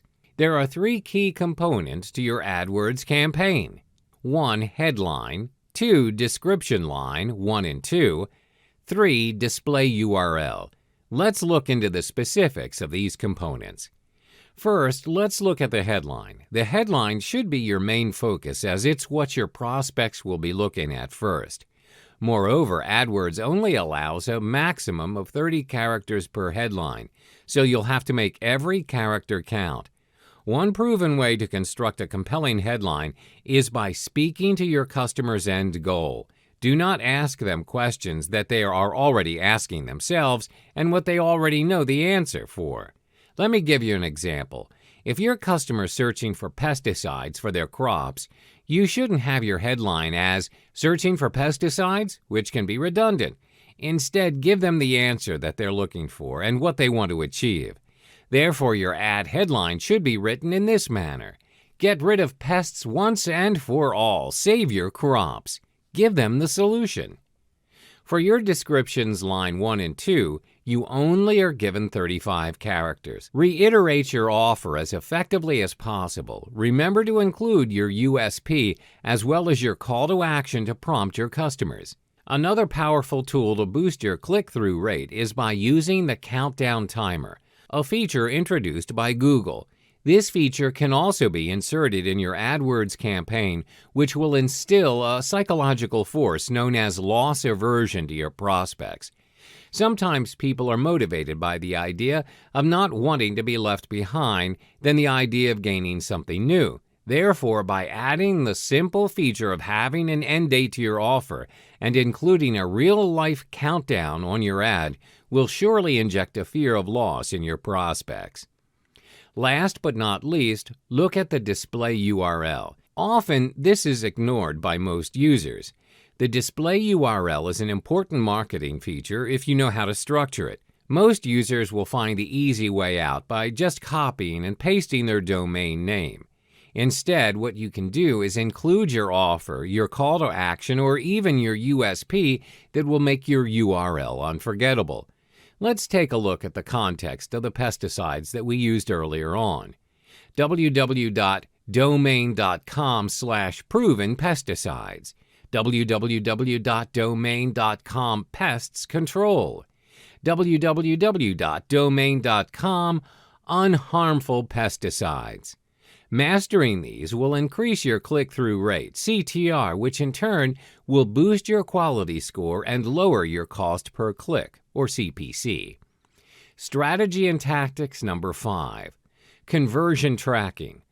A conversion can be defined as an action made by a customer after they viewed or clicked on your ads. This may be them purchasing a product from your website, signing up for your newsletter, calling to get to know more of what your business is all about, etc. Conversion tracking is a free tool provided by Google AdWords, which shows you exactly what happens after a customer views or clicks your ads. Why use conversion tracking? Conversion tracking tracks your keywords and ads progress. If you skip this step, you'll never have an idea on which keywords, ads, ad groups, and campaigns are generating money and which ones are only pulling your resources down. Having your conversion tracking data is very useful as it provides you the space to tweak your strategies and align your budget. Some of the popular indicators you can use to track your conversions are as follows: lead and contact form submissions, content downloads, sign-ups or subscriptions, phone calls, online sales. Let's illustrate an example on how you can track your conversions, for example, via online sales. Assuming that you're operating an online boutique specializing in denim jackets. To track conversions, you add a single snippet of JavaScript code to the confirmation page where your users will view after they've paid for their purchase. In this case, you'll be tracking clicks on your AdWords campaign that converts into purchases.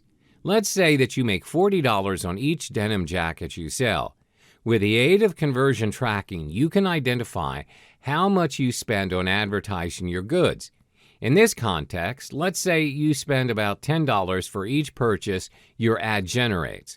As a result, your return on investment, or ROI, is $30. This shows that your business is generating a positive value as you are gaining more than what you've spent. Hello and welcome back. In the previous module, you've learned how to write a killer promo. In this module, we'll equip you with the necessary strategies to triple your affiliate commissions. So let's get started. Now be ready and open your mind for some new possibilities. At this moment when you're doing affiliate marketing, you are in a competition with other affiliates selling the same products and the same methods. Isn't it hard to get an edge by being unique and different from other affiliates? Or can you convince people to purchase your product rather than purchasing from them? Well, being prepared for your promotion or product launch you are advertising is the single most important aspect of having a successful affiliate marketing business. Like anything else, you need to treat this like a business. How many successful businesses do you know that don't plan out their strategies? This is no different because you need a strategy to execute. So ask yourself these questions. What about offering more than what others can do? Would you mind giving an extra to attract more customers and get more sales? If you are willing to level up, then you should know the answer. The answer is a sweet bonus. In reality, most people out there are bonus shopping before they buy anything online these days. If customers can get something that adds value to their purchase or is more valuable than the product purchase price, surely it will be converted into more sales for you and the vendor. So yeah, you're selling the same thing as the other affiliates servicing the same market. But by having bonuses that are truly valuable, the customers would prefer to purchase it through your link. Bonuses are obviously designed and implemented with the aim to increase sales. They must be readily available and accessible to all customers once they purchase through your affiliate link.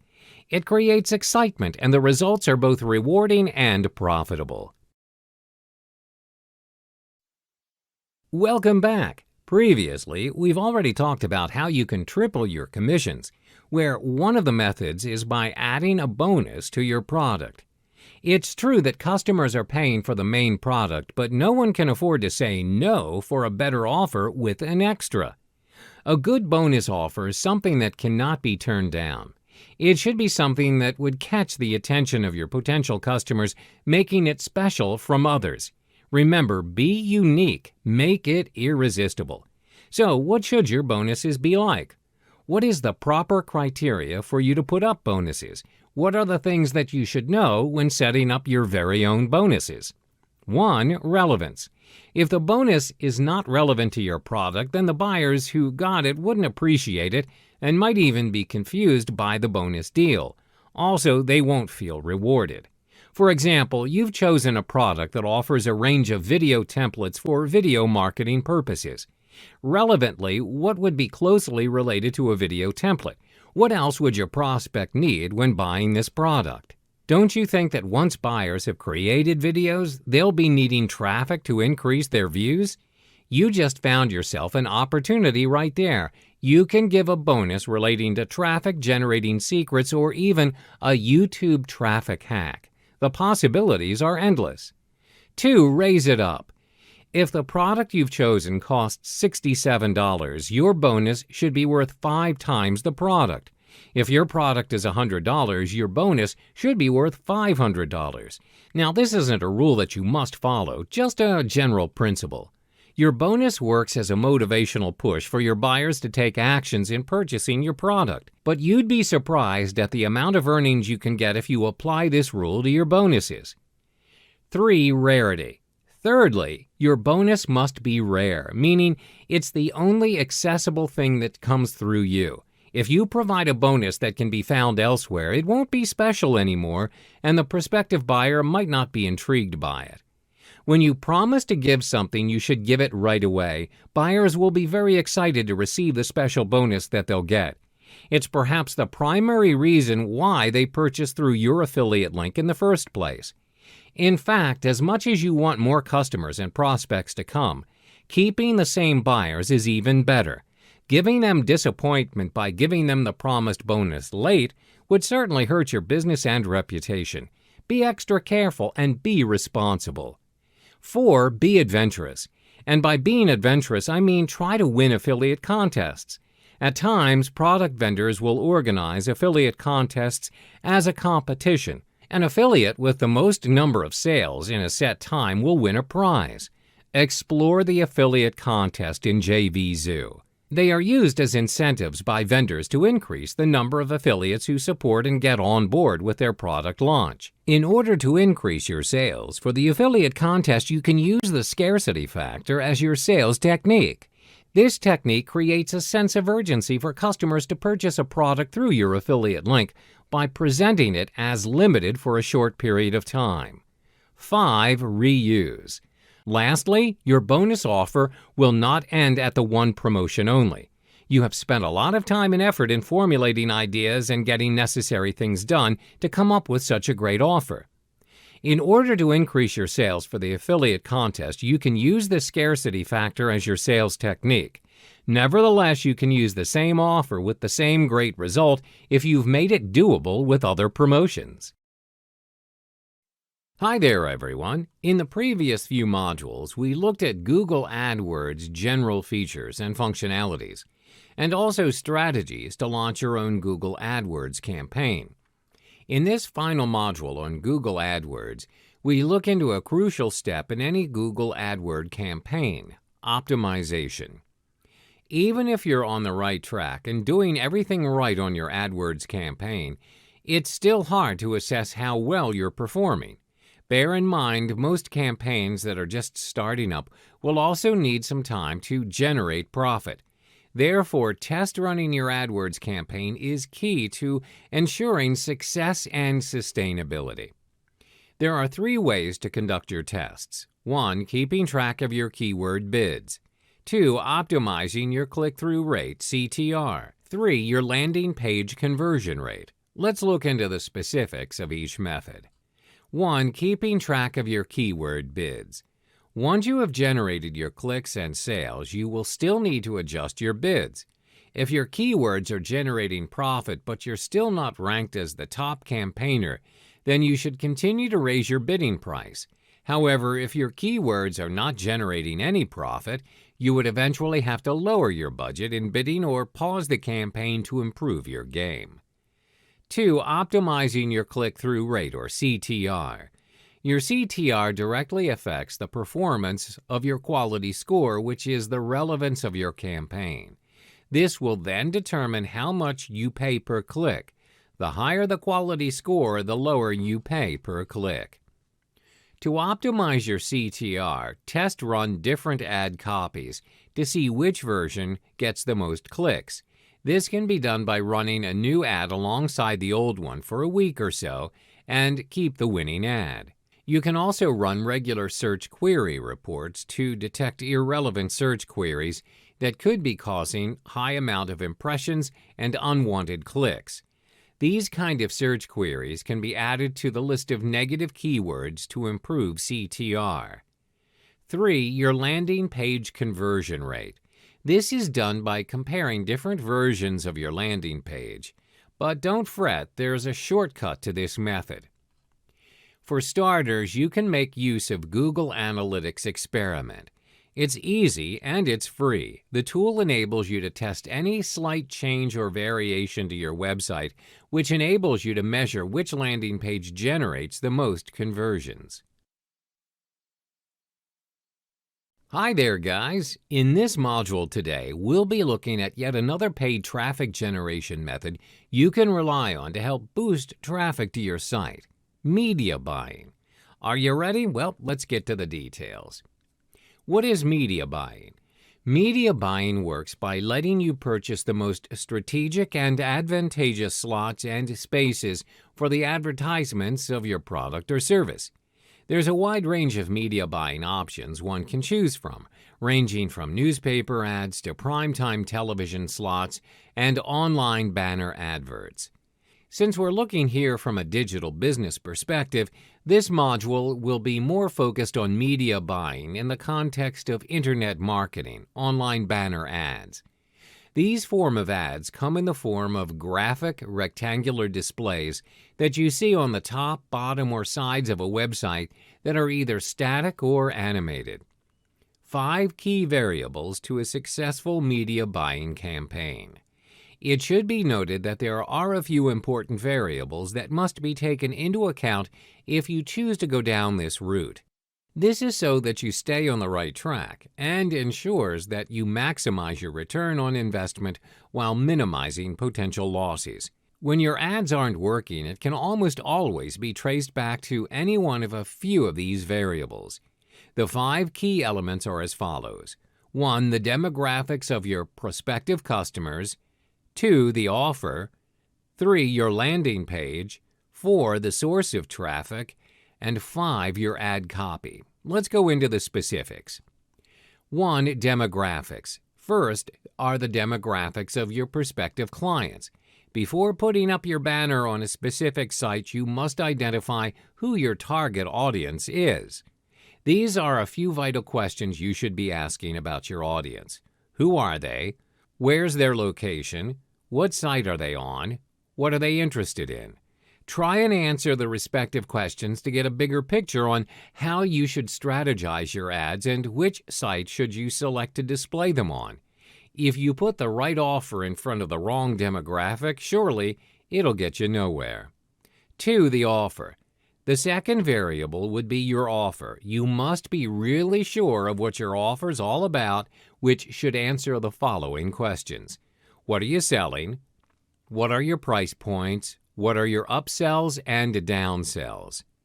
One of the effective ways to model your offer is, of course, doing research on your competitor's offer. Yes, that's the ultimate secret. It's a form of research where you don't have to devise an entirely new plan for your business. Instead, you tweak your offer according to your competitors. When you've found a proven model, then you should just go with it. Why waste all your resources? 3. Your landing page. Third is your landing page. The landing page is the most important page in the sales funnel.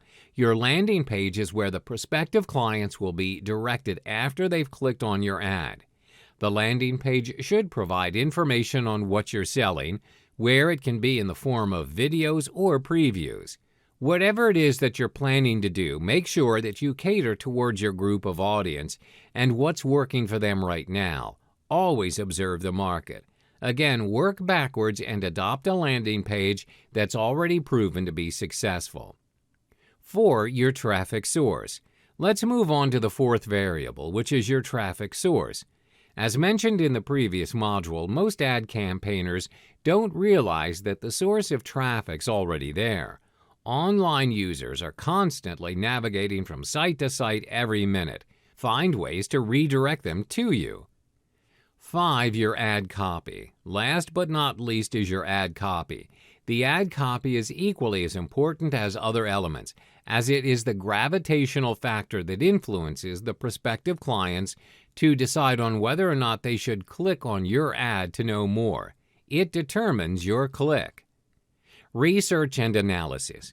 It's important to determine where and when your ad should appear when it comes to online media buying. This requires strategic planning to ensure that you don't waste your resources, your time, and your money. One form of research you can do here would be reverse engineering. Reverse engineering simply means that you work backwards. Instead of crafting a brand new plan for your media buying campaign, you should make use of the available information and resources. The key here is to model your campaign after what's been proven to work. Let me give you an example. How do you drive traffic towards your ad campaign via a specific site? It's your job to figure out which site or page that they're constantly visiting, and how would you redirect them to you? One effective way to go about it is to reverse engineer from your competitors' campaigns. Identify their offer as well as to whom their audience is. Next would be to identify your direct and indirect competitors. When you venture into any business, you have to acknowledge that there will always be competition. Therefore, you have to take a strategic step by conducting an analysis on your competitors. You can use the information to improve your business's performance when you compare it with your competitor. You're also able to identify if there are any gaps in the market that you choose to exploit. Most important, you can leverage your competitors' traffic sources as you now know what the audience is willing to pay. Your direct competitor refers to the company offering the same product or service as you are. For instance, if you're selling health supplements, you notice that Company A is also selling health supplements. Your indirect competitors, however, are those who are offering an entirely different product or service than you are, but they're catering to the same demographics. This means they have the same target audience as you do. Here's an example of what an indirect competitor means. Let's say your company specializes in health supplements aimed at elderly folks. Your competitor, Company B, caters to the exact same audience, but they offer a different product from yours, a comprehensive fitness course for the elderly. This makes them your indirect competitor as you share the same audience. To do this, you can use sites or applications that allow you to track your competitors' performance. One of those sites available out there is SimilarWeb.com, which is entirely free and is practical for those who would want to have a rough idea of how their competitors are doing. If you want a more comprehensive description of your competitors, you can instead opt for WhatRunsWhere.com, AdBeat.com. Subscription to these sites can set you back almost $200. These sites will provide you useful information regarding your competitors, like what's their niche, where are they generating their traffic, which referrals, advertising platform are they using, which site are they purchasing their ads from, how many visits do they have on their landing page. When you have gathered the information required, you can then figure out ways to adjust your campaign accordingly. To be more innovative, you could add in more value to the products or services in the gaps that you've identified.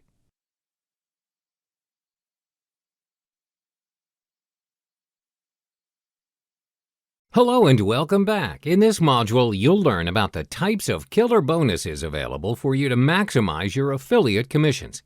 Let's get started. You should know the most essential thing about offering a bonus is that it's all about value. You're not aiming just to provide a bonus to simply allow people to get what they want. Your goal is to provide more value to your audience and give them a greater experience with you. You want to create and build bonuses that are congruent to the main product you're promoting, something that will help your subscribers make more money with the main product or make it easier for them to use it faster. The most important thing about creating great bonuses is making them useful. Not just random stuff, but practical things that people actually find worthwhile to use.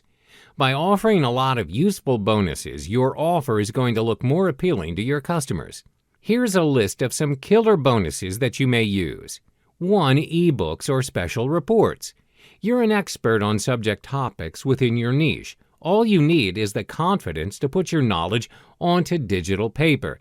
If you've written a book report at school, you can create a report or ebook that only you can deliver. It'll be completely unique because it's your original content. You can always have this outsourced as well if you choose to speed up the process. It can also be interviews, testimonies, and many of the likes that pertain to the product. You can also add a special report to it to add some value to your original product. Special report functions as a teaser for the reader, and you don't have to show the entire picture or words in the special report. This makes the readers more interested and curious. As a result, they end up buying the product. 2. Videos. This is for affiliates that want to provide a more visual experience for their buyers. For example, a tutorial video teaching your buyers how to use your front-end product can be really a favorable bonus. People nowadays are more exposed and find visual experiences more convenient than the printed or written word. In addition, videos are suited and very effective value for your product since it helps the user to understand the product better, and this is what they're usually looking for. By creating short videos and presentations, you can use these as bonuses. This will not only create content for you, but it'll also build your brand that is equally important. 3. Audio. This is another option for you. These days, people are so busy and they're constantly on the go. This is your chance to target such prospects.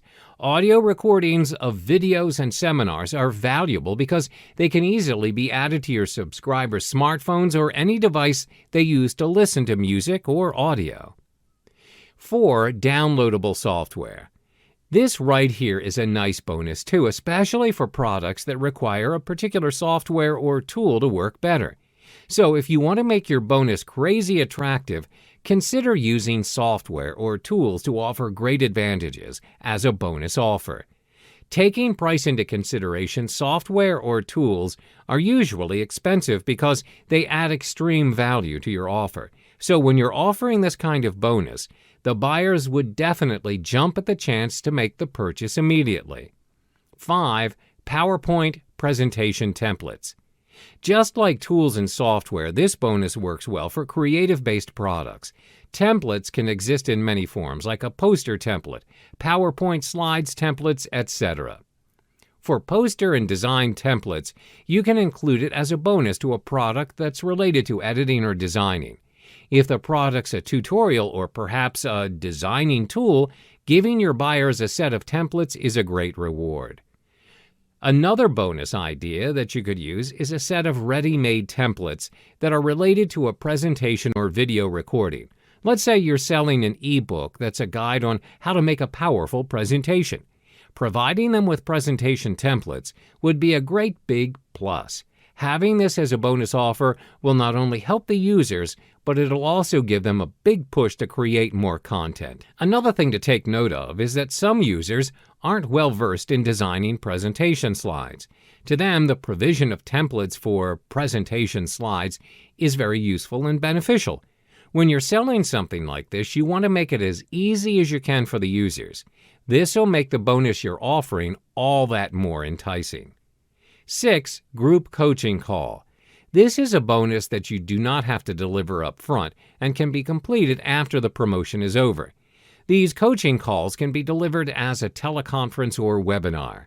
You can be live on camera or use a presentation to deliver to your subscribers. Creating a presentation related to the product you're promoting will help them to use the product even better and be more successful. You can also invite the product creator onto the call. This is to show your audience that you care about them and that you're going to deliver secrets about the product that they cannot get from anyone else. 7. Private label rights, or PLR. Now, this is a great tool that you can use to create bonuses, but you need to do that right away. When using PLR content to create your bonuses, you will need to completely change the content to be unique to you. PLR content is purchased by hundreds or even thousands of people. The last thing you would want to happen is to have the same content with another affiliate because both of you have the same PLR package. You want to make sure your bonus is unique, right? Well, to achieve this, it is simple. Change the content to be your own. Changing the graphics is the first step in making your private label rights content unique. Outsource that job. Head to Fiverr.com or even Upwork.com for a wide range of freelancers. Next, you would want to review content and make sure it's what you've set it to be. Don't forget to make any updates or change that you think are necessary. Now, don't forget to make any updates or changes that you think are necessary to reflect what you're trying to deliver to your audience. You can also repurpose your own content. Using what you already have is the quickest and easiest way to make unique bonuses your subscribers will love. Hi there! In the previous module, we looked into the research and analysis aspect of online media buying. In this module, we will address the next step, the creation and testing of your first banner ad. Let us guide you through this process. Your banner creation, 3 simple steps. Start small by scaling it small. What you need to do is just adhere to these 3 simple steps to ensure your banner's success. These steps are: 1. Determine the size and style of your banner. 2. Connect to an ad server. 3. Set up an even delivery or frequency cap. Let's get into the nitty-gritty of these steps. Your first step, you need to determine the size and style of your banner. A common mistake a lot of people make when creating their first online banner is to choose the wrong banner size for their ads, and they end up wasting their resources. What you should do is to select the standard size for your online banners. The inline rectangle, 300 by 250.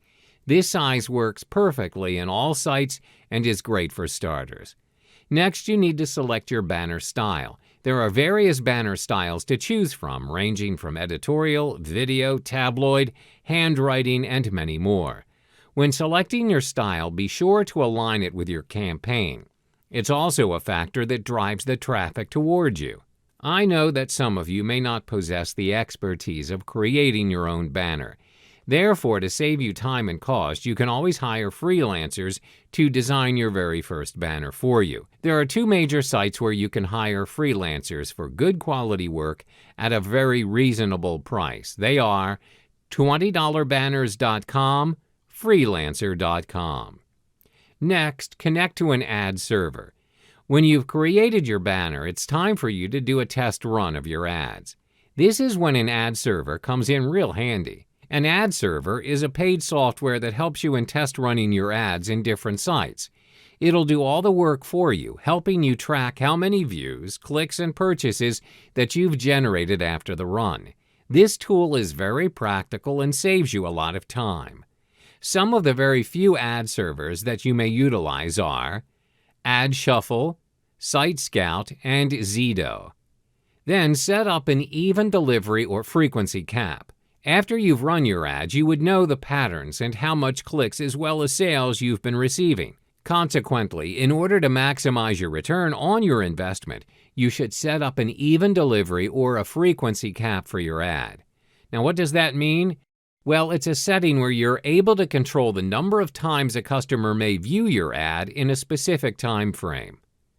For even delivery, you determine when is the most effective time to run your ad. For instance, when you have a test run your banner, you realize that during the weekends, there are less visitors on your site as compared to the weekdays. Therefore, you only set your ad to be viewed on the weekdays so that you do not waste your resources. Meanwhile, for frequency cap, you determine how many times a customer may view your ad in a day. If they view it multiple times as well as clicking it, but they do not result in purchasing your product, it may also be a waste in resources. Hence, you may want to allow only a one-time viewing per day per customer for your ad. Test out your ads. Your ads are now up and running. Now you need to test your ads. It's the only way you'll know that your promotions are actually working and ensures that you get the best responses possible for your ad. First, start small by test running your banner ads on 3 to 5 websites. This makes it possible for you to track your ad's progress without overwhelming yourself. Your tracking includes how many views did your ad generate, how many clicks did it receive, and most important, how many customers were interested in navigating to your landing page.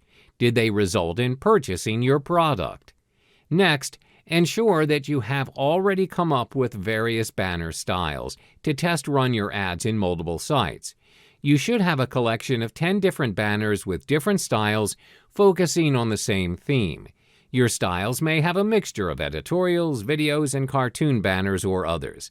This is so you can test run different styles at the same time to see what style performs better for you and choose to focus on the best performing style to maximize your return on investment. Now that you've mastered the mechanics, it's time for you to apply the 2 times conversion rule. This means that when your cost per ad, CPA, or how much money you invested for your product is $100, you should run your ad until you achieve $200 in return. Then you may decide whether to carry on or to stop. This means that you have a break even and that you have not wasted any of your time, money, or resources. Hey there and welcome back. When you've built your online business, it's imperative to use your resources and take some time to market your business.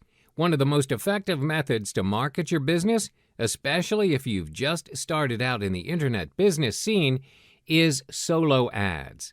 So what are solo ads? Well, to make it simple, solo ads is a form of advertisement sent out to an entire or a portion of an email subscribers list. The rule is you're purchasing your intended audience or targeted traffic in the form of a mailing list. Your main goal is to drive them to your landing page. You may also purchase solo ads to promote an affiliate link. So where do you find your targeted audience or your intended mailing list? Generally, when you have an ideal audience in mind, you've got two choices. You can deal with a solo owner where they have already established their own mailing list in a specific niche. Now, you may also contact an ads broker who acts as an agent for this business.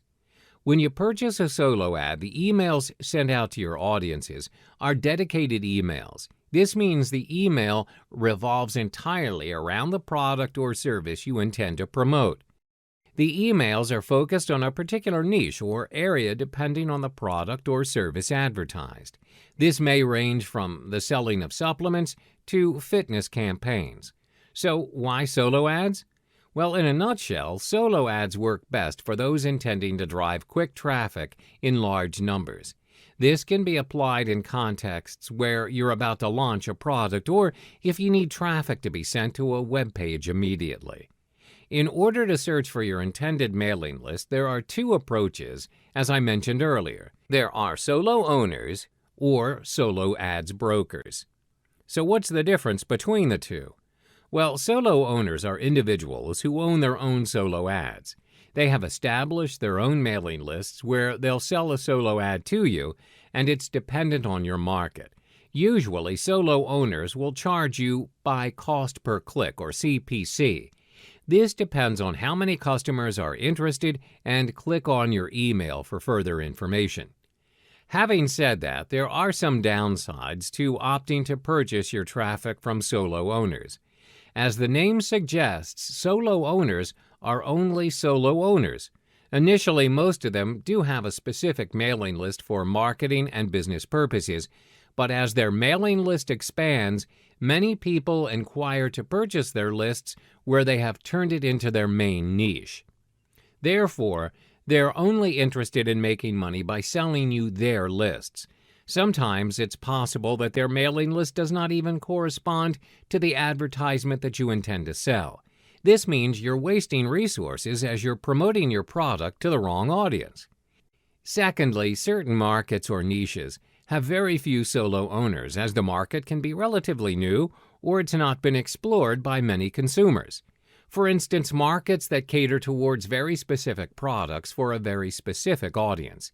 An example would be supplements to control the sugar level of diabetes patients.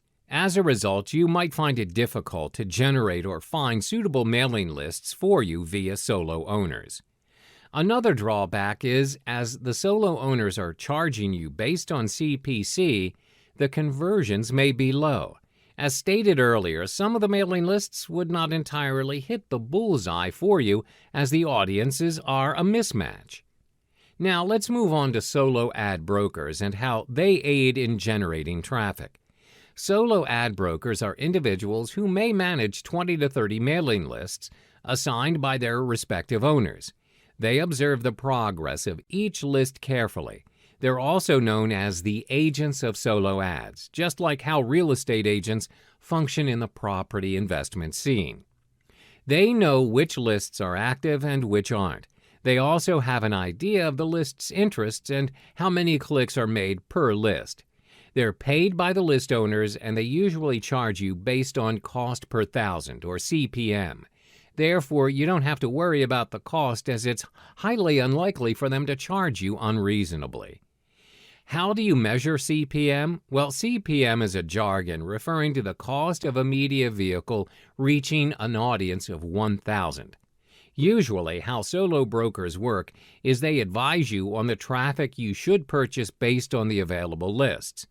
When you test run your solo ad and you find it's not generating the amount of traffic you want, you can always go back and discuss the problem that you're facing to your solo brokers. This kind of transaction is also made available through Facebook Solo Ads group. It can be a public or a closed group. In a particular group, there will be solo ads brokers or vendors as well as the buyers. The brokers advertise the lists that they sell. Meanwhile, the customers who purchase the lists can publish testimonials on the group's page. Therefore, the members of the group will get direct feedback, and this will enable them to weigh their selection of lists. One of the drawbacks is that the solo ads brokers are also dependent on the market. You need to scout around to ensure you're dealing with the right broker where they provide you with your intended audience. Different markets have different solo ads brokers. Don't waste your resources by making the wrong choice. There are solo owners. Hi there. Welcome back to 7-Figure Mastery, the Advanced Series. In this module today, we will explore the basic fundamentals of Facebook advertising, one of the most vibrant platforms in the world of advertising.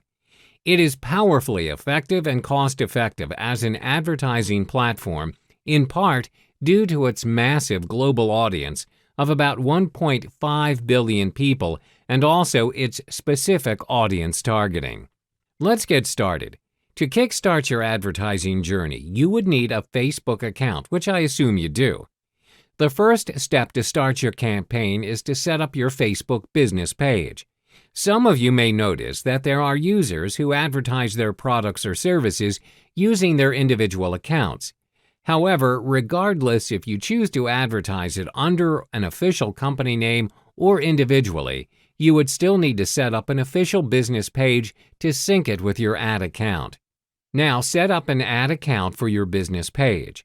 When you've set up your business page via Facebook, on the left-hand side of your page, you would notice a Promote button. This will direct you to the Facebook ad account. Upon accessing the account, you'll automatically see different campaign objectives listed by Facebook, which range from awareness to conversion. The ad account functions to organize your advertisements according to your selected campaigns and their respective goals. There are 3 main categories in which the Facebook ad account uses to organize your ads. 1. Your campaign's name and objectives. 2. Your ad sets, which includes targeting, budgeting, bidding, placement schedule. 3. Types of ads, which include copy, images, media, destination. To generate a successful campaign, there is a systematic and effective method in organizing an ad account. When you start on a new campaign, you should have multiple ad sets separately under your campaign. Your different ad sets should also have one specific advertisement. The campaigns are organized in such a way so that you will have more control on the advertisements, which you wish to publish. Secondly, as stated earlier, your ad sets will have their own budgeting. When you separate your ad sets, you will get to manage your advertisements according to your budget. After you've organized your campaigns in your ads account, it's time for you to set up your Facebook Business Manager account. Some may think it's unnecessary to do this, but if you plan to expand your business, you'll find yourself managing multiple pages and advertisements for different products or services. This also means that you'll need to set up more than one account. This is when the Business Manager account comes into play. Your Business Manager functions to manage your multiple accounts. When you have multiple ads accounts, each separate account caters towards different clients or businesses that you serve. You pay for ads with different payment methods. One of the greatest advantages that you will obtain when you set up your Business Manager is that you're able to track the performance of your ads across the different ad accounts. A report will be generated on the assets and people that your business is responsible for. Setting your campaign objective. After setting up your Facebook business page, ad account, and business manager accounts, your next step in creating a Facebook ad would be to select the most suitable campaign objective to generate traffic to your cause. What you need to realize is the most recent Facebook ads account has 15 different campaign objectives for different and very specific purposes. Your advertising campaign objective is the action you would want your audience to take. Setting your campaign objective and selecting the most suitable one will determine the overall success of your advertisement. As our main objective is driving traffic towards your business, we will be focusing only on 4 campaign objectives, which are 1. Traffic, 2. Video views, 3. Lead generation, 4. Website conversions. Let's explore each in more detail. Traffic. With traffic as your objective, you're able to send people to your website from Facebook and increase the number of visits. You're also able to get people to download your app. There are various ads formats for you to choose from in order to advertise your ad, which ranges from photos to slideshows. Video views. With video views, you're able to show your prospective customers your product launches, behind-the-scenes footage, as well as testimonials to raise awareness, as well as marketing your brand. Videos are proven to be a credible source in promoting your products or services. Lead generation. This campaign objective is very effective and useful as it functions to collect information from your prospective clients by asking them to fill out a form in the ad with their details. Their information may include their age, email addresses, as well as interests. Lead ads are useful to collect sign-ups for newsletters, price estimates, follow-up calls, and business information. Website conversions. Last but not least is website conversions. This campaign objective is to get your customers acting on and using your website. For instance, you can track conversions when a customer purchases a product from your website. To enable website conversion ads, you will need to use the Facebook Pixel for websites. Budget and bidding. Understanding Facebook ads cost is important so that you are able to work within your budget and maximize your return on investment, or ROI. As an advertiser, you will state how much you are willing to pay for an ad. You can manually adjust this on the pricing and bidding section. If you choose not to, Facebook will automatically calculate a bid for you within your budget and how long you choose to run your advertisement. Assuming that you are relatively new to the Facebook advertising scene, let me recommend a budget that works for you. Let's begin with $50 if you are opting to drive conversions for 5 days. Every day, Facebook will take up to $10 per day in advertising your ad. The reason why we do not go beyond $50 is because you want to test your ad first before deciding to invest in a higher amount. Imagine if you start investing $100 for your ads and the results don't even match up to your advertising cost. This proves to be a waste of your investment. Hence, test it out first and scale it upwards when you've discovered the advert that works for your campaign objective. Factors that affect the cost of Facebook ads.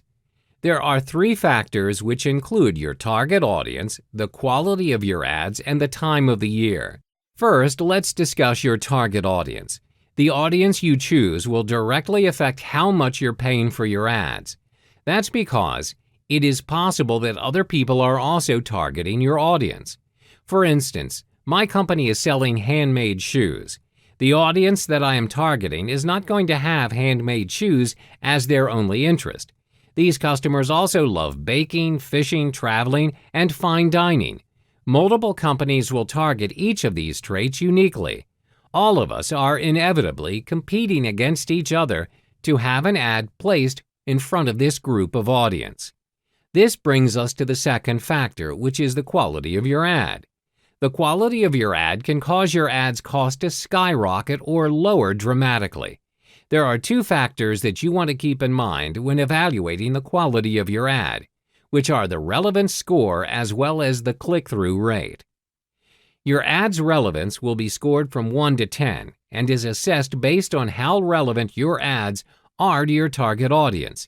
You can obtain your Ads Relevance score by heading to your Ads Manager account, where the Ads Relevance tab is added to your ads report. The higher your relevance score, the lower you'll pay for your ads. Your click-through rate, CTR, is the number of clicks divided by the number of impressions. A higher CTR will indicate a higher relevance, thus more value to your audience and lower cost for an ad to be advertised. Last but not least, the cost of your advertisement is dependent on the time of the year.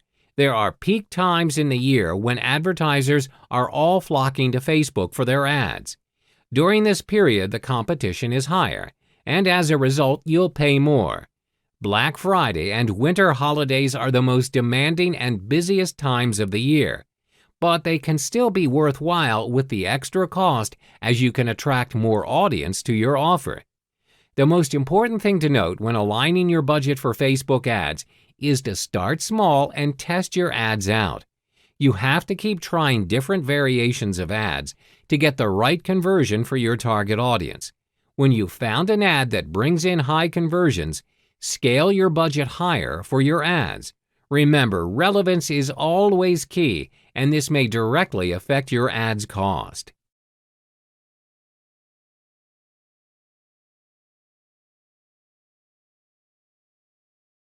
Hi there, everyone. In this module, we will continue to explore the basic fundamentals of Facebook advertising. Targeting your audience. Now that you've got the basic steps done and out of the way, we can look at target and retarget your Facebook audience through Facebook Ads Manager as well as Facebook Pixel. This strategy can only be implemented if you have your email list and engagements on your site. The first step is to target your Facebook audience using Facebook Ads Manager. For targeting, let's focus on how to create a lookalike audience. Lookalike audience is an approach that enables you to reach out to new people that are potentially interested in your product or service. This approach is very practical and simple to execute, as you do not have to compile all of your data or statistics regarding your offer to get this approach running. All you need to do is to upload your email list to Facebook Ads Manager. To begin creating your lookalike audience, head over to your Adverts Manager at your Audiences section. Then click Create Audiences in the top left and then select Create a Lookalike Audience from the drop-down menu. Next, choose Custom Audience and select Customer File. For the customer's file, you'll have several options where you can either choose a file or copy-paste your customer's data or import your customer's email addresses from MailChimp. What's MailChimp? MailChimp is an email marketing service that allows you to send marketing emails, automated messages, and targeted campaigns. In the next section, you are then asked to choose the country where you would like to search for a similarity to your customer base. Finally, you'll need to choose your desired audience size with the slider and click Create Audience.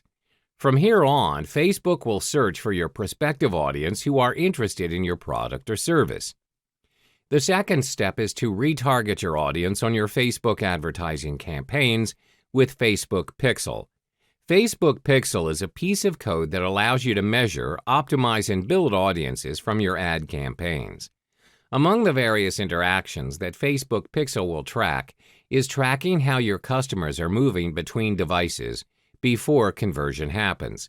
This will determine the number of visitors and the percentage of users who would view your ad across desktop or mobile.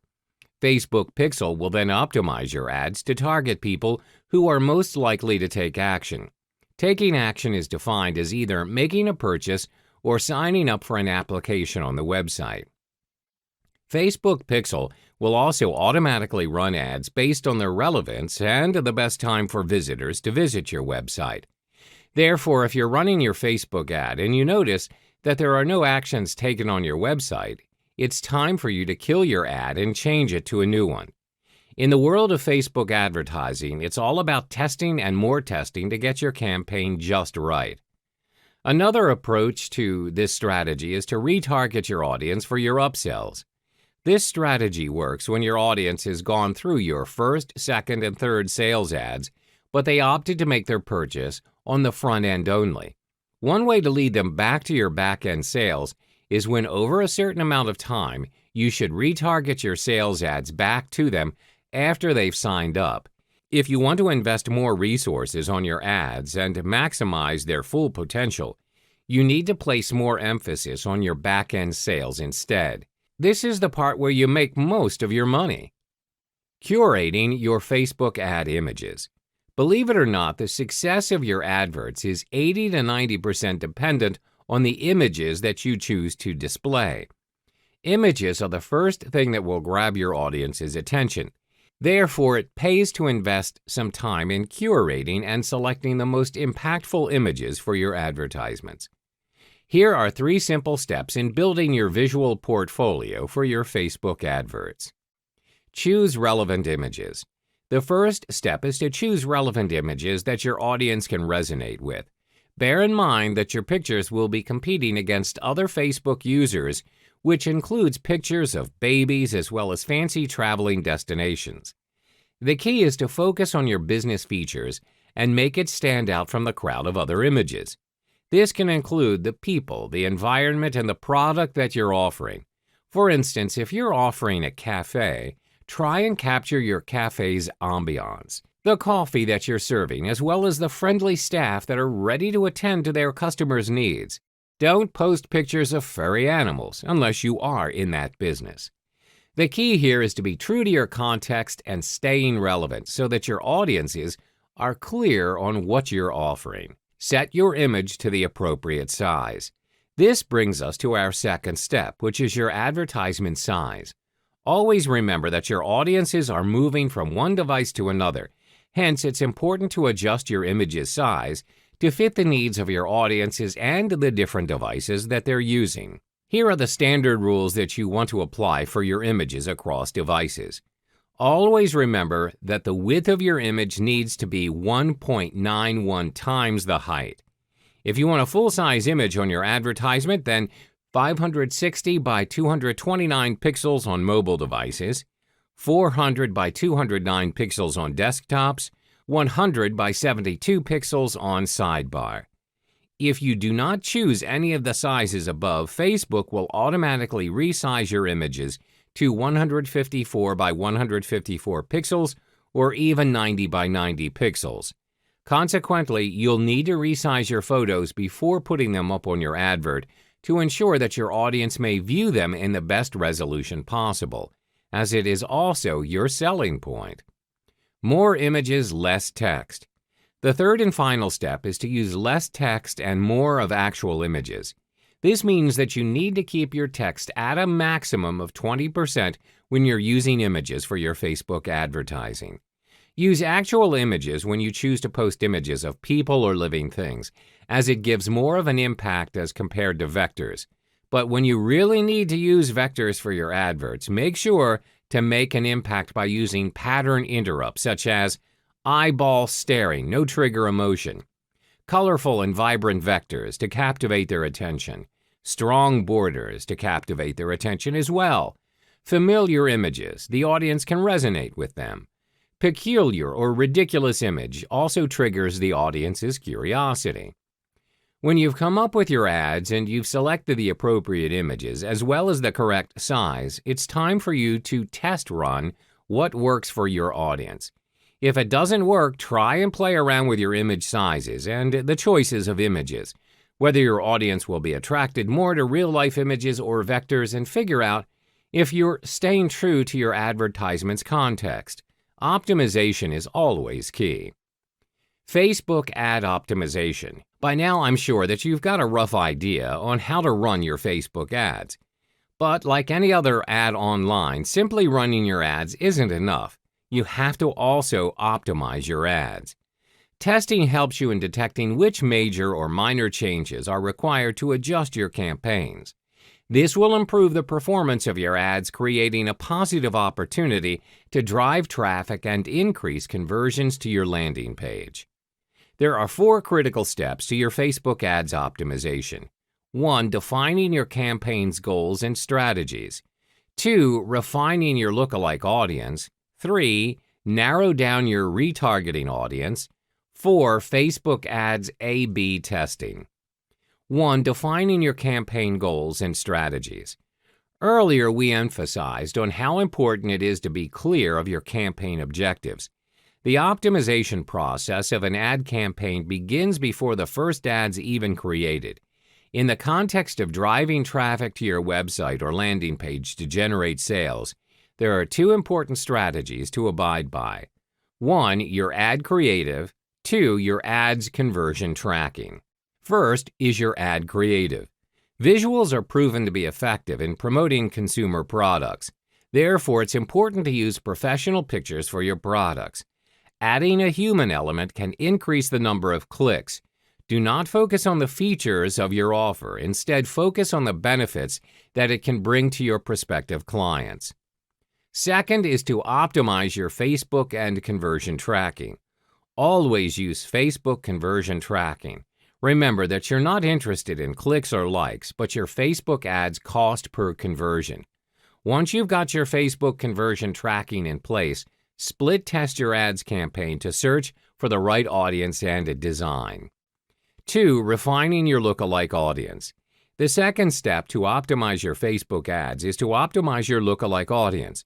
To refine your lookalike audience, you need to test out your ads using different selection of interests when you're building your ad.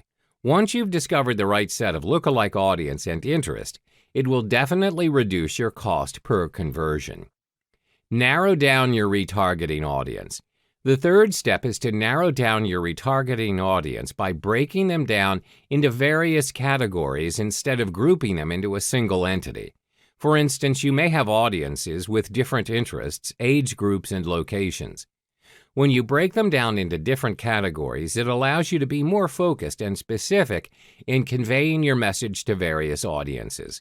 Through this approach, it's possible to increase your audience engagement and improve your conversions from each audience's category.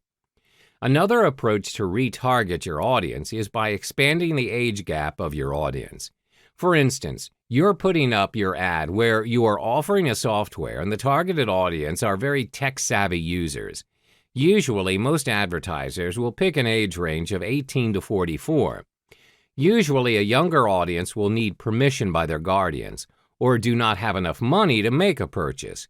Therefore, by increasing the age gap, you're lowering the cost per conversion as you are only attracting the correct audience. Run Facebook ads A/B testing. The fourth and final step is to run a Facebook ads A/B testing. To determine which ad campaign works better, you'll need to run a split test. How do you execute this? Well, running two different ad campaigns on two different devices, mobile and desktop. This approach will effectively allow you to target each audience with a specific message instead of running a single ad campaign on different platforms. Two different ad campaigns on different devices mean both are targeted to different audiences to detect the differences in the results. You do not need a massive ad spend budget to run your split test. Just utilize your standard Facebook ads budget and split between the two campaigns. Hello there, everyone. In this module of the 7-Figure Mastery Program, we'll look at a lesser-known but equally effective paid method to draw traffic to your site, Warrior Special Offers, or WSO. What is Warrior Forum and Warrior Special Offers? A Warrior Forum is a forum designed specifically for Internet marketers with over 1 million registered members. Warrior Special Offers, WSO, is a marketplace under the Warrior Forum containing products, services, and offers for the digital marketing market. One can promote their latest products, services, and offers to other subscribed members in the forum here and also purchase such products. Creating your WSO. But first things first, you need to create your own eye-catching special offer that the audience will be attracted to. If you're not familiar with generating an effective sales offer, you can always hire a freelancer. After creating your offer, the first step to creating your WSO is signing up as a member to the Warrior Forum and creating your own account. When you've created your own account, and you've logged in, you should navigate to the Create a WSO page by clicking on the Launch Your WSO button on the right sidebar, or under Marketplace tab at the top of the page. The cost of creating an offer is a fixed price of $20. When you've clicked on Create Offer, you'll be left with 2 further steps to start your offer under Warrior Payments. The first step will lead you to configure most of your product details, which include the title of your offer, uploading your product or specifying your URL, selecting your product category, setting up a subscription payment if needed, your product price, giving access to affiliates to promote your product, connecting to PayPal, setting up a dime sale or time sale, connecting to your autoresponder, allowing your offer to be featured as a Warrior Daily Deal where you also have to choose a commission rate. The second step is where you'll create your product's offer by creating your own sales copy. This page will be loaded once you've completed the first step by clicking Save and Continue. When you've clicked Save and Continue, this is when your offer is published directly to the Warrior Forum and it creates your thread. Then on your thread, other users of the forum are able to comment and ask questions regarding your product where you can reply to their queries. To post offers and receive payments for your products, you are required to connect to PayPal. The Warrior Forum works in a way where they want to get their Warrior payments up. If you're able to create an effective WSO using Warrior Payment, the Warrior Forum will do all the work to drive the traffic to you. To do this, try and get your offer listed under the daily deals. 5 tips for WSO success. 1. Bump your special offer thread as often as you can. When members visit the WSO Marketplace, your thread's title is the first thing that they see. Bumping your thread means that your offer title will be placed on the first page of the WSO Marketplace. Usually, when new offers come in, your offer will be pushed further behind if you choose not to bump it. The cost for bumping your offer is usually $19.95. 2. Optimize your WSO by subscribing to the WSO thread. This should be done once your WSO thread is made live. When you subscribe to the thread, you're able to reply to your client's query promptly. This creates a better chance in securing clients as they know that you're serious about your offer. 3. Get more views of your offer through banner advertising. Banner advertising is one of the best strategies to reach all Warrior Forum members, not just restricted to the WSO community. The majority of the Warrior Forum members are interested in internet marketing, online entrepreneurship, and business in general. There are 2 main spots where you may advertise your banner ad: the top banner ad and the bottom banner ad. Most advertisers will choose the top banner ad. That's because it is an above-the-fold ad that can be seen by almost all visitors to the Warrior Forum. The banners on the Warrior Forum are charged based on CPM, which is cost per impression. The top banner will cost you $5.99 per 1,000 impressions, and the bottom banner will cost you $1.49 per 1,000 impressions. 4. Incorporate videos in your sales letters to increase the conversion rates and sales of your offer. People are more attracted to an interactive sales offer as compared to the traditional one. The most strategic way in implementing this is by placing the video above the fold as an introduction to your offer. 5. Incorporate testimonials as proof that your product is worth the purchase. However, there is such a thing as too many testimonials in a sales letter. When you put too many testimonials on your page, the effect will be diminished. Put a maximum of 3 and provide a link if you have more so that it's seen only by those who are interested.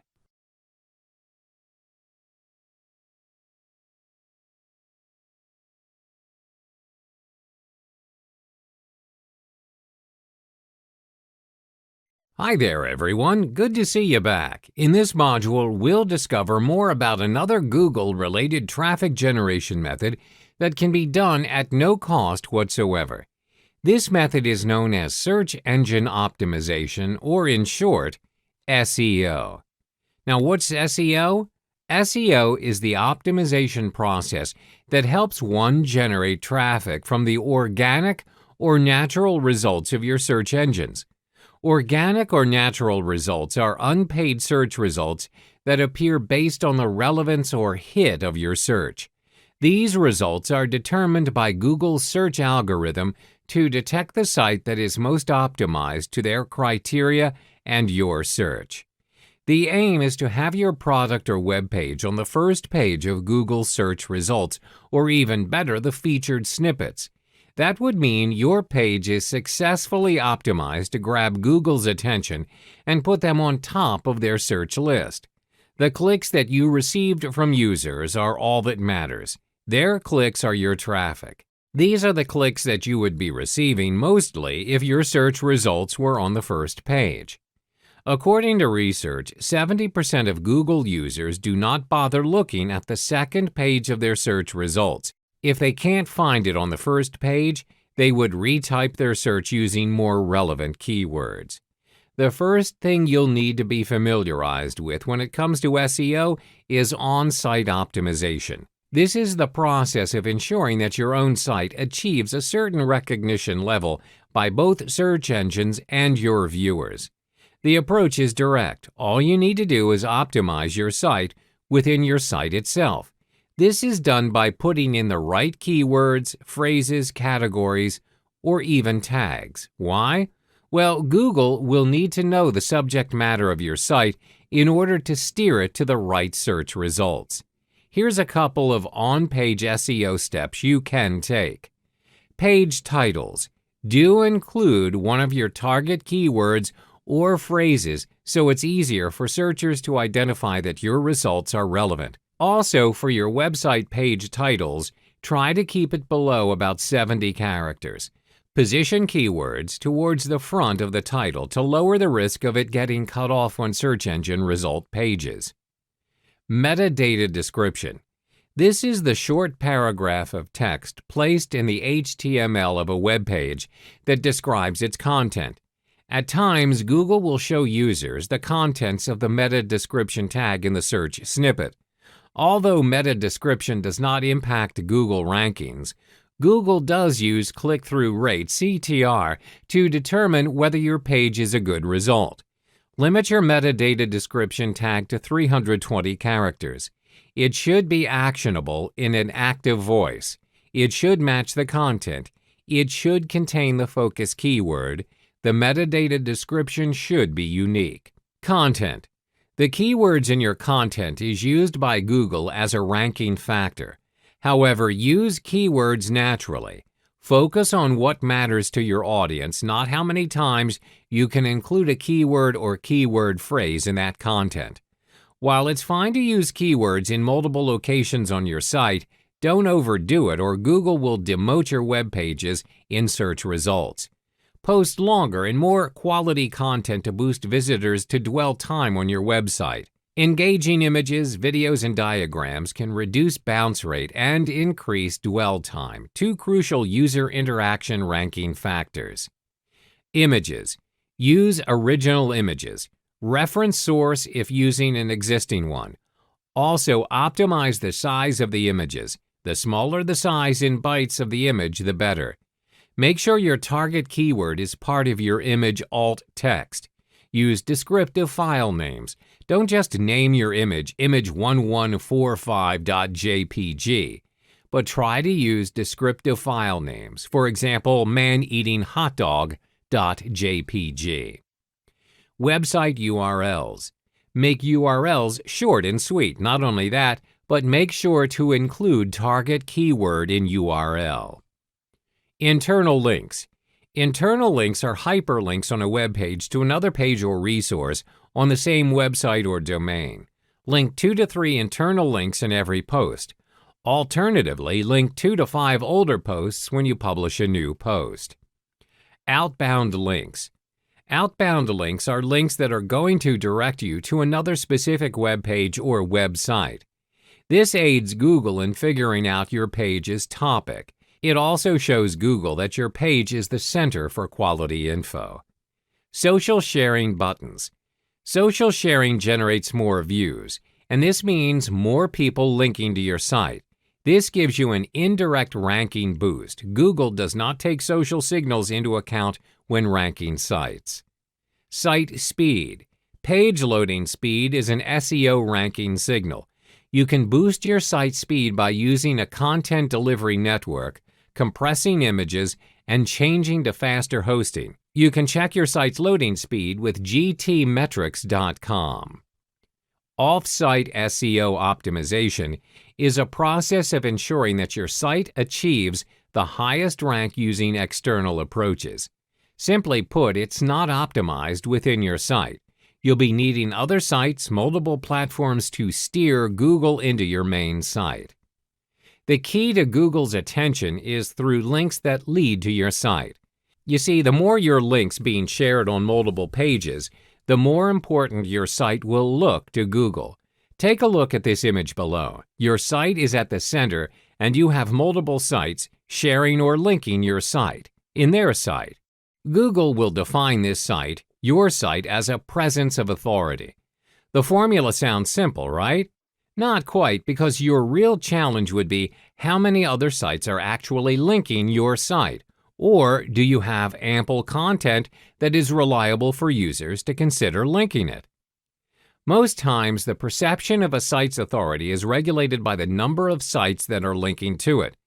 To actually have your link appear on a bigger platform and recognized blogs will eventually steer your site to rank higher in Google's list.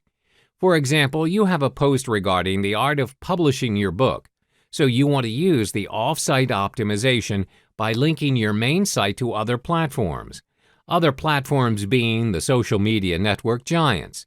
You are generating views by linking your main site to these platforms. Doing so will allow a number of shares to be performed amongst the users of these platforms. Your links will be shared, your traffic will rise, and slowly, your site will be presented as an authoritative figure to Google.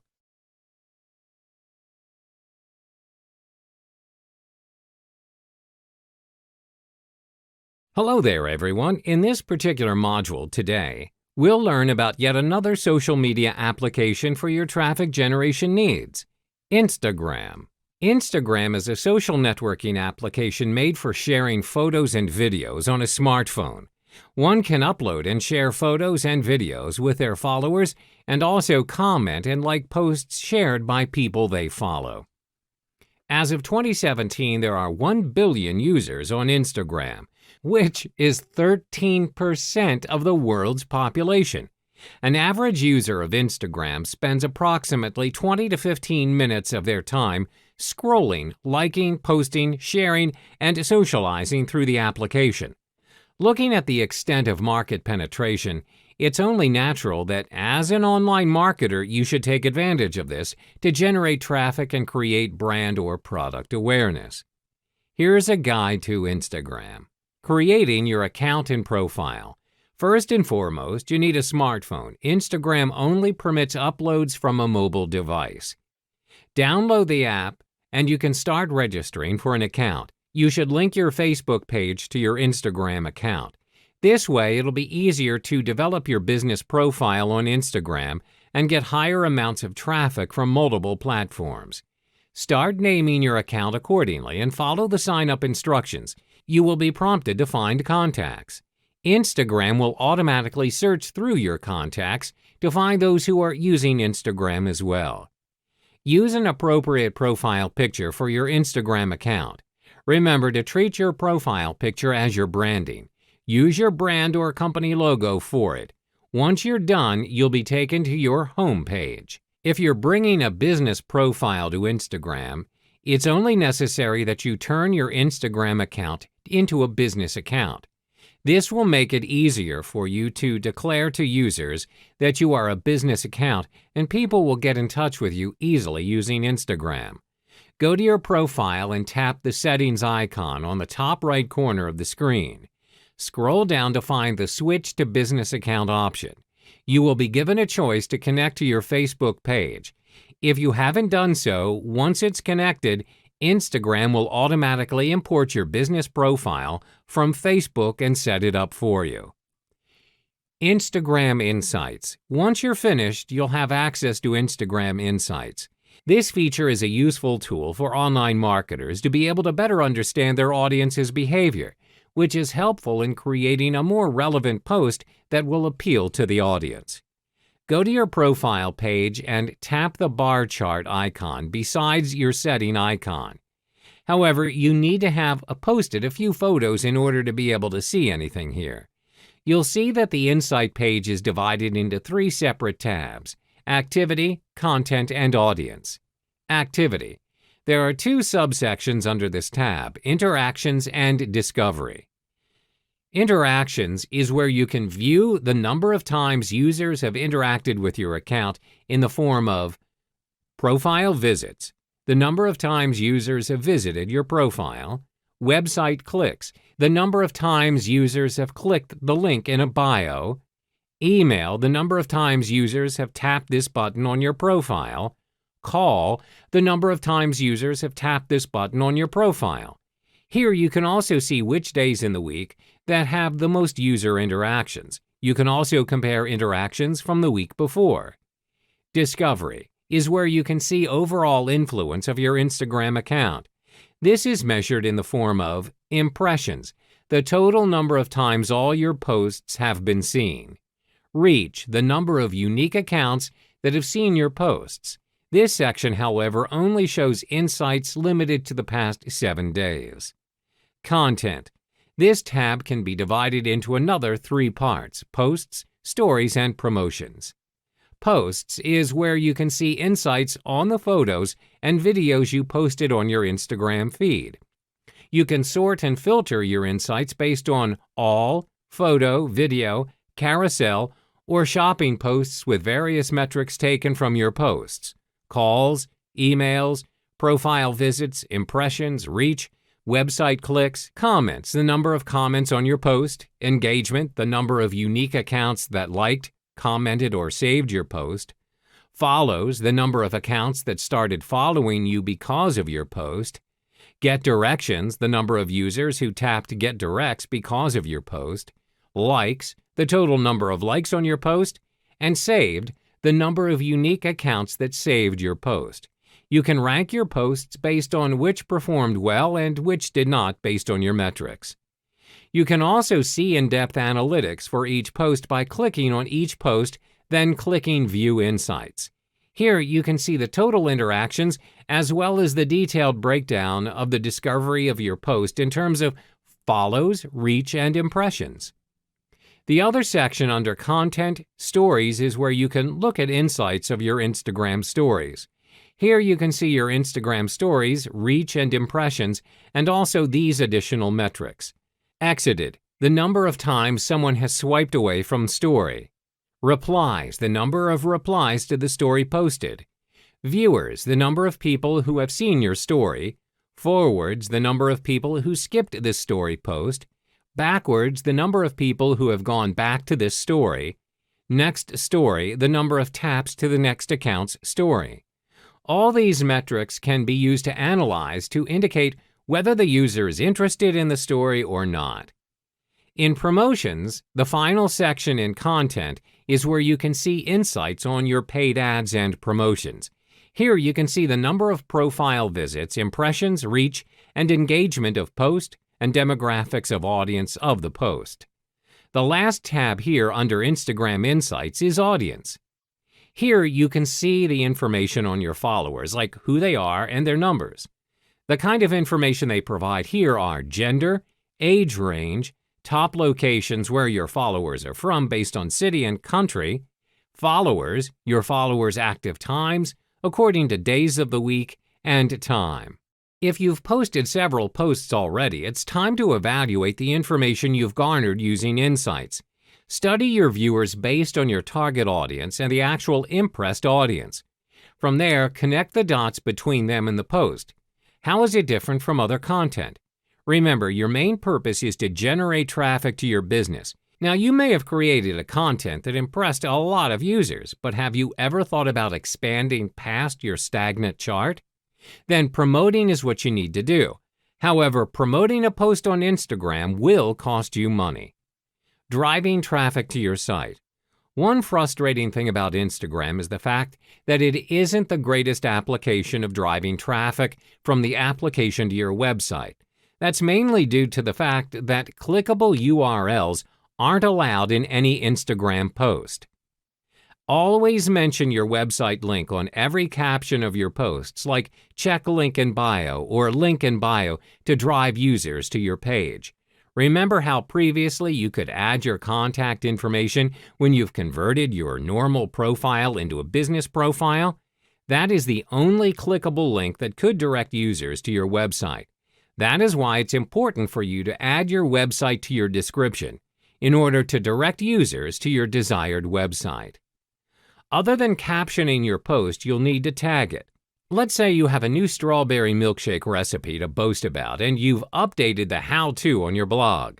Remember to update your link and hashtag your captions.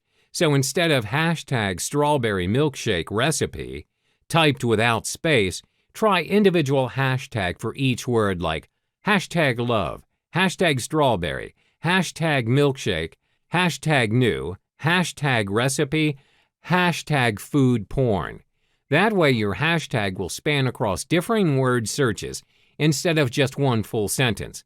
It'll be easier for users to find your post this way.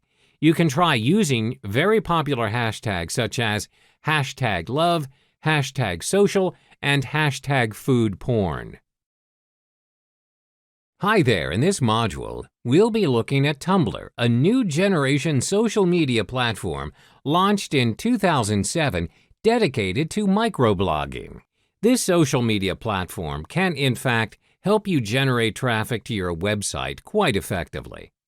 Tumblr has more than 345 million registered accounts as of April 2017 and 738 million unique visitors worldwide during that same period. In fact, it has about 30 to 50 million active monthly users, and its mobile application alone has over 50 million downloads worldwide in that same year.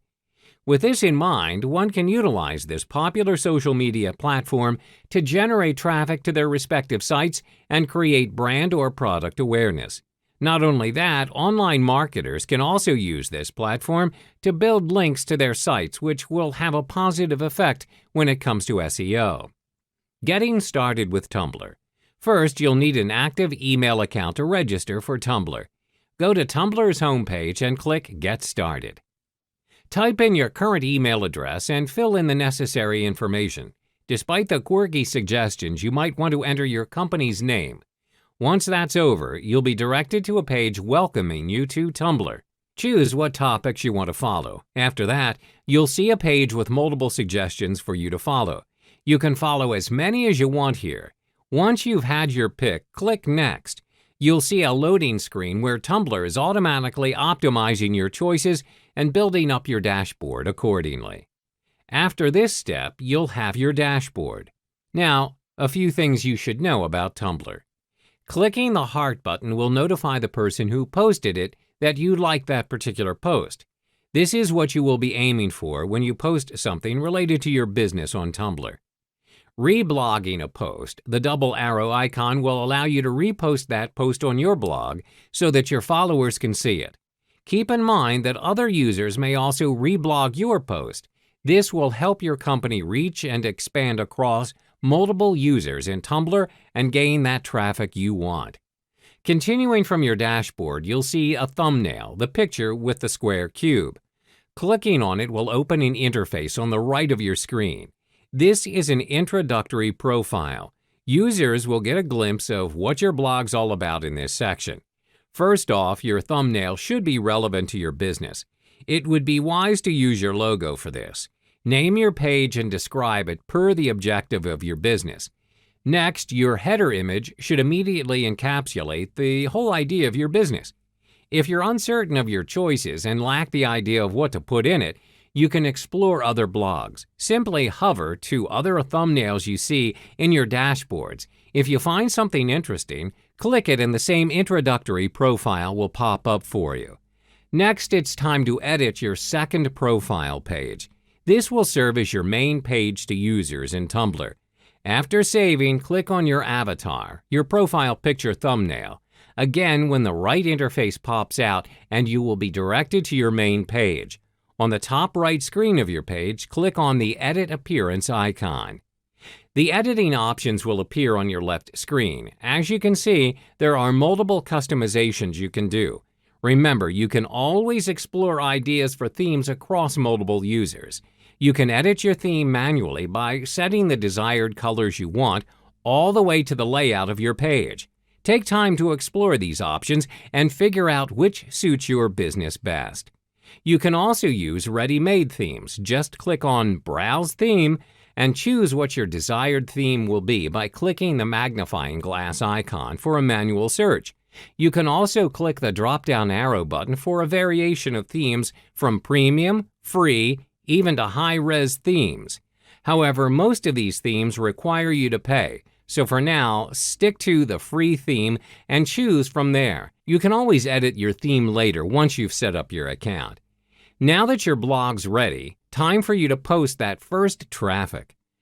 Exit the Edit Appearance bar and click the Dashboard button, the house icon on the top right of the page. On the top of the page, you can see 7 icons beside your avatar. Select the icon describing the type of content you want to post. For example, you want to post a photo of your own. Here's one I uploaded earlier. Click the Settings button top right of your photo. One useful tool from Tumblr is the custom URL. With this, you have the option to create your own custom URL for every post you share. This makes it easier for users to find you. Simply type in the URL you wanted your post to have. Below it is the content source. There's also post date and text editor options. You can edit those according to your preference. On the captions, you have the options to add another photo, videos, GIFs, horizontal line for caption breaks, and read more links if you want to put additional credit to the source of your post. To generate traffic with this platform, you'll need to identify your niche as well as familiarize yourself with the mechanism of tagging. Find Tumblr blogs of similar niches and follow them. This will help you gain some followers. Your content's very important as well. You should not try to rebuild your company page there, but rather your Tumblr blog should be the creative offshoot of your brand. You can also place advertising pieces up once in a while with your link to your promotional sales page attached. This will also help you draw traffic to your actual site. Your tags are important when it comes to attracting your traffic to your Tumblr blog. This helps users find your post and gives your blog and your product, if any, the exposure they need. A tip here is to pick tags that describe what your picture's all about, and also tags about the categories and themes that your image may be associated with. You can also tag your posts with popular tags in the Tumblr community. This includes LOL, fashion, food, DIY, art, landscape, illustration, vintage, design, and typography. 7 to 12 tags is the optimum number of tags. Any more would be considered spamming. Hi there, everyone. Welcome to the last module on our Part 3 Advanced series on the 7-Figure Mastery Program. In this module, we'll be looking at Pinterest, a great platform when it comes to driving massive traffic to your content and even product pages on your sites. Pinterest offers users the chance to own an online bulletin board. Users can keep almost anything there is to find on the internet and pin it to their desired boards. This includes blog posts, videos, ads, and news, anything with active permalinks. In the 5 years since it was founded in 2010, it's managed to get more than 15 million viewers and an increase of over 145% of users since 2012. According to studies, 2 years after its launch, Pinterest was dubbed the new leading referral traffic generator at 3.6%. Twitter is barely edging over 0.1% towards the newcomer within the same year. Their mobile application itself has been downloaded up to 100 million users since 2017. Here's a shocking fact. Almost 50% of U.S. online shoppers have made purchases recommended by Pinterest. If you run an online business, this should definitely be one way to generate the type of massive income you've always dreamed of. Your guide to Pinterest. The idea of Pinterest is to provide you with a virtual board that you can pin anything endlessly. The Pin or Save button will allow you to save interesting stuff you find in Pinterest onto your boards. Boards are your, boards. You can create multiple boards in Pinterest and name them according to what you want that board to be. Some other features of Pinterest include the Send Pin button, or commonly known as the Share button, and the More button, which allows you to download the image, report the pin, or even copy the link of the pin. Another unique Pinterest feature is the Tried It button. It signifies your action towards the pin that you saved, whether you've tried it or not. Like any other social network application, you'll need an email to register. Go to Pinterest for Business and click Join as a Business. Fill out details about your business and the person who'll manage the profile.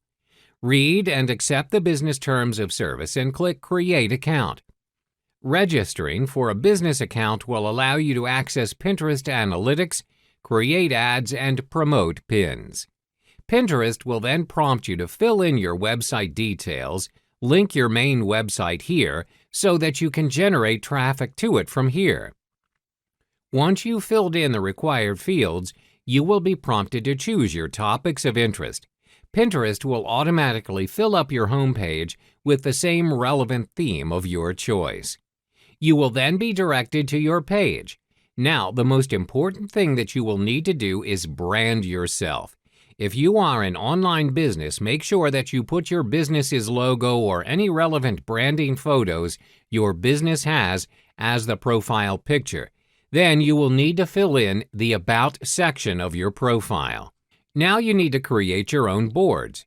Your profile is nothing without any relevant boards that would reflect your business. There are no black and white rules on how you want to name your boards, but it is crucial for you to understand that Pinterest's search is based on keywords and tags. Say, for example, your business specializes in plus-size fashion for women, and one of your boards is labeled Plus-Size Styles Lace. Both titles contain the subject matter of your profile, which is plus-size fashion. Pins are posts, images, links, news, or anything with permalink posted in Pinterest. Every pin is reflected by a certain image, and that image works to attract users to view your pins and repin them. This also may result in them following your account, making a purchase, or visiting your main website. How to market your product through Pinterest? Step 1. Go to your Pinterest profile page and click the Add button on the top right of the screen. You have two options to choose from: Upload Photo or Save from Site. Since you're linking a website to market to users, click on the Save from Site option. Add the link of your website into the box provided. Once you paste the link, Pinterest automatically detects relevant images from the link. Choose the most significant image. Next, create a board or choose your preferred board to put that pin into. If you want to edit your saved pins, click on the pin and you will see 5 options underneath your pins. Click on the pencil image button to bring up the Edit Pin window. Once you're done, click the Save button and you're all set. Pinterest is astonishingly effective as a platform to drive traffic to your website. In fact, studies have shown that a pin alone can generate up to 2 page visits and 6 page views on average with more than 10 repins, and this can go on for months. Imagine the dividends over time. To attract users in Pinterest, you need an eye-catching, high-definition image and a working link. Also, I'm for likable pins rather than pins filled with comments. Likable pins usually end up saved to users' boards. Also, if you upload an image, ensure that you add your website link to your image. This helps people find you. Ensure that you optimize your Pinterest profile for search engine optimization, or SEO. This includes your profile, pins, as well as your boards. Ensure that you have SEO-friendly keywords in these areas. Your pin's description is also important here. You should ensure that it's helpful, detailed, and interesting. This will help you increase your pin engagement. Lastly, time matters. You want as many people as possible to repin your stuff, so the more people are able to see your pins, The repinned material can be seen by followers of the user who repinned it. Research more on your audience demographics from Pinterest Analytics. Then use the information to decide on the best time to pin to reach your target audience.